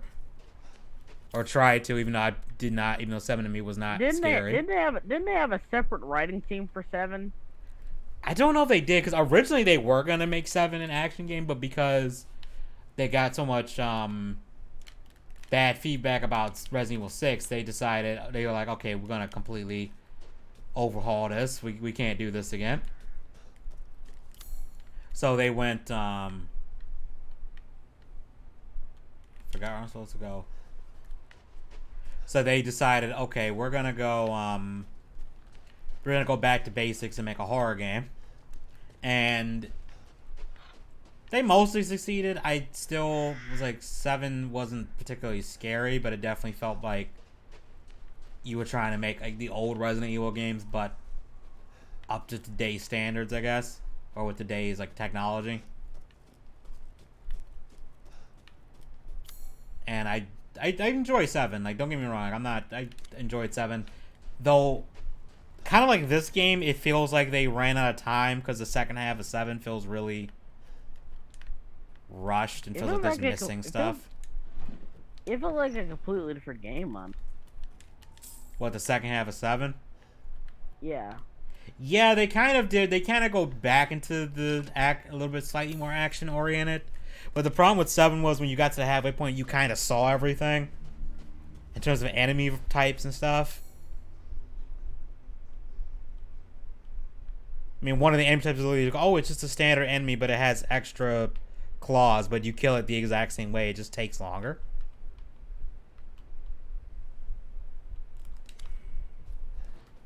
So it just felt... So to me, it just felt kind of like, okay, you guys probably... It's like, you guys probably ran out of time on this, which I understand. You know, you got deadlines and shit. You know, investors probably breathing down their necks and stuff. I get it. Sorry, I'm not more active in it. I legitimately feel like crap right now. Shit. Oh no, it's good. you return alive.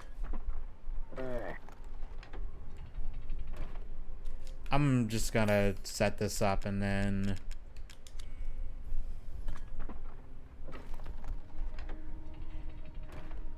Here's the one thing I don't get. So Miranda needs Rose to Not interested. to rebuild her, to, you know, bring back her daughter or whatever. But what I don't get is, why did she give the 4 pieces to the other? I guess that she said some ceremony thing, so I guess she's like, okay, I'm gonna give this to you guys until I'm ready to do whatever I need to do. And I guess the giant mold thing, you can't just do it right away, I guess. I mean, I think. Please do I take mean, a like, look at my even new then, stock. if she wanted to get rid of him, why'd you pick Ethan Winters, a guy with very little experience? And even like he Well, beat they the mold kinda- the first time. They He kind of beat the give a mold reason. the first time, but yeah, I get it, but Like, she knows what he is, and I guess she was kind of curious to see, okay, I know he's made of the mold, but like how powerful is he, I guess, is like a better term. I didn't think he literally keeps he keeps surviving because it's dumb luck. That's it. Like, he literally keeps surviving because of dumb luck. All that and mold. Thank you. Not even the mold. Yeah, the mold only heals his wounds and stuff. But outside of that, it's really just dumb luck. Like, oh, Heisenberg could have killed him right then and there, but he didn't. Sure to be a Threw him and said, "Go." I mean, for Heisenberg, I can kind of get it. Because he was trying to get him to join him, which is like, okay, you're giving a reason why he doesn't just immediately kill you. Okay, that makes sense. But like everybody else, I don't understand why they don't just. Because I get Demetrus was kind of like, okay, Mother Miranda doesn't want me to kill you yet, or something. Because when she strung him up, she was like, okay, we gotta let Mother Miranda know, because it seems like Miranda was like, yeah, don't kill him, we need him for the ceremony or something. Because she mentions that she goes to hell with the ceremony, and when you kill the daughters. But then, like, why did they discuss about who kills them? Yeah, that's the thing that's weird. It's like, why did you have this whole discussion and let Heisenberg try to kill him? That doesn't make any sense. Like, did she change her mind at the fact? It's like, oh no, we need him for the ceremony now. What's going on? You can't even say it's because he's a skill. You can't even say it's because he. Well, he does end up beating her. Like I said, it's mostly dumb luck, honestly. Being real. I mean, and be fair, like, the Miranda was the witch lady that was basically egging you on to do this stuff. So For no reason, I might add. I mean, Heisenberg gives a reason because.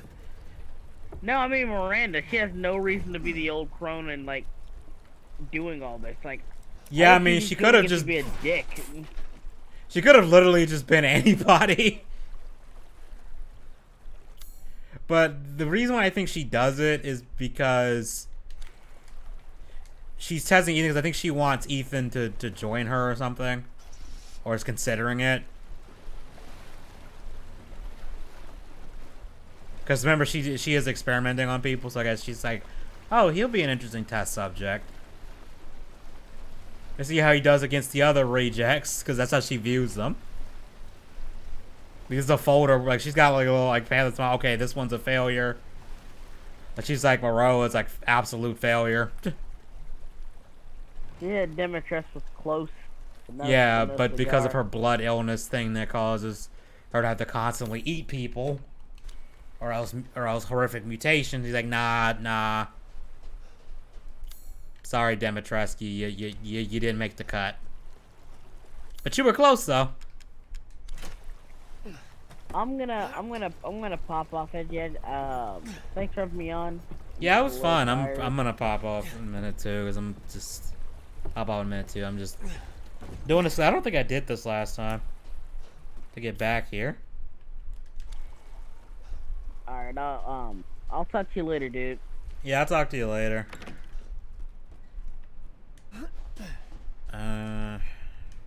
Oh wait, that they used this, didn't I? No, I didn't.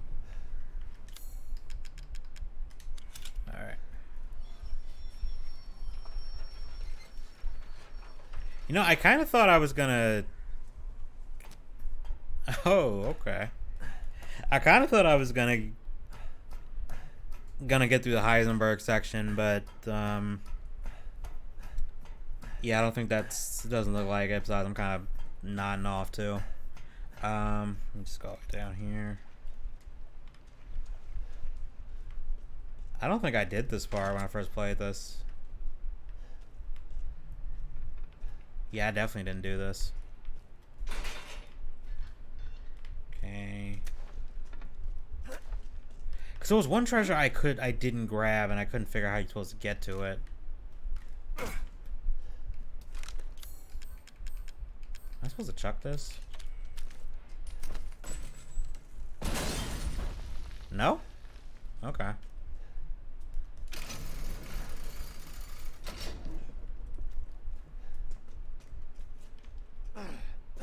Ooh,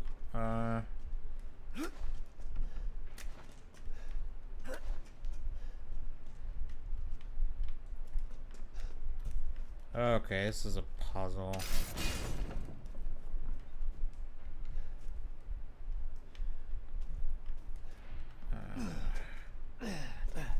Why do I have to find a puzzle when I'm sleepy?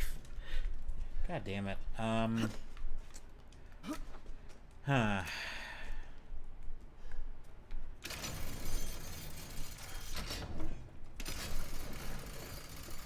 Oh, okay, I'm overthinking this shit. Okay.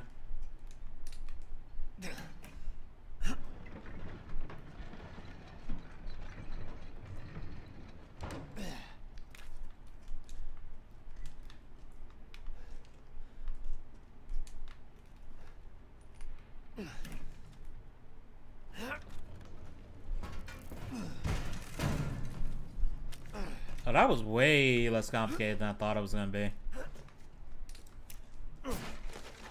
That was way less complicated. Okay.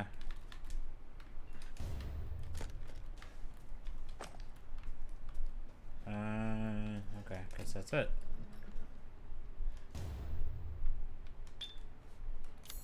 What does that go with anything?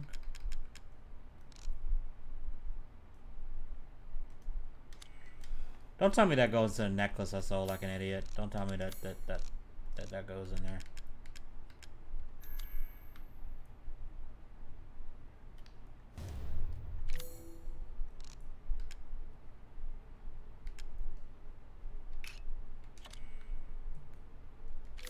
Yeah, it probably did.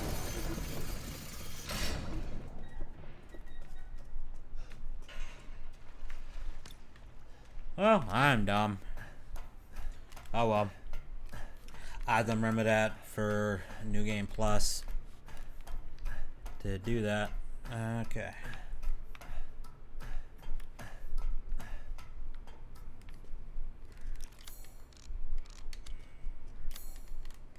I think that was. Oh, there's one more treasure. Alright, let's see if we can. I don't even know if we can grab that. We might not be able to. Let's see if I can get over there. I don't know if I can.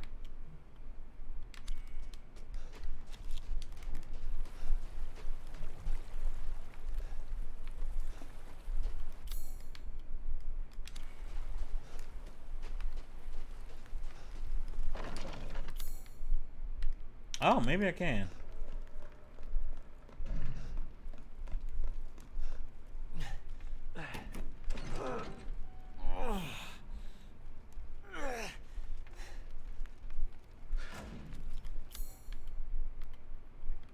Okay.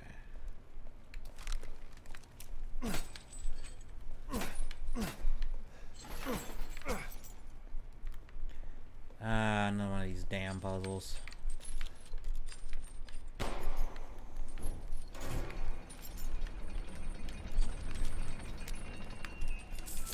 I will take all of that money, thank you.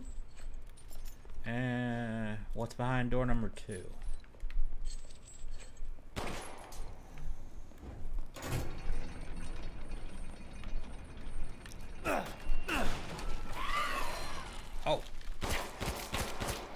excuse you.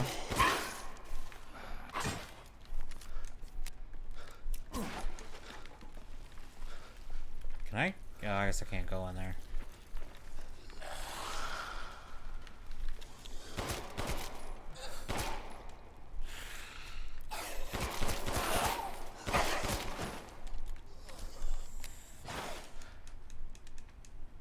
I completely missed this area first time playing this.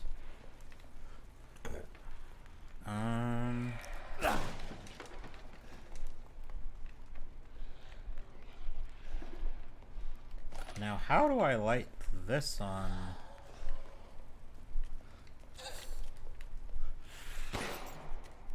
Yeah, there's no way it can swing all over there.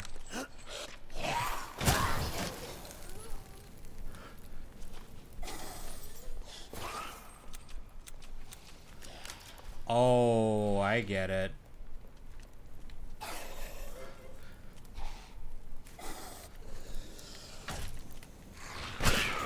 Oh, that was clever, actually.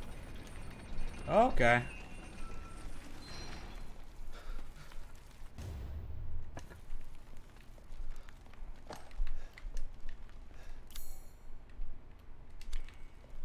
Ah. Okay.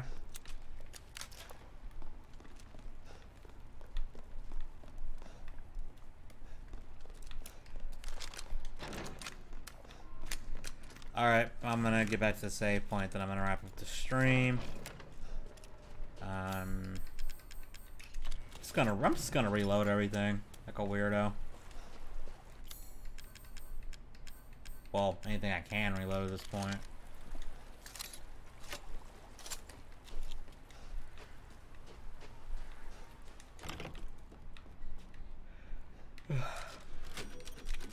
Alright. Okay, that's gonna be the end of this stream. We'll pick this up. I don't know if I'm gonna be able to do this next Friday. I might have to move one of these streams to Saturday. To a Saturday or something.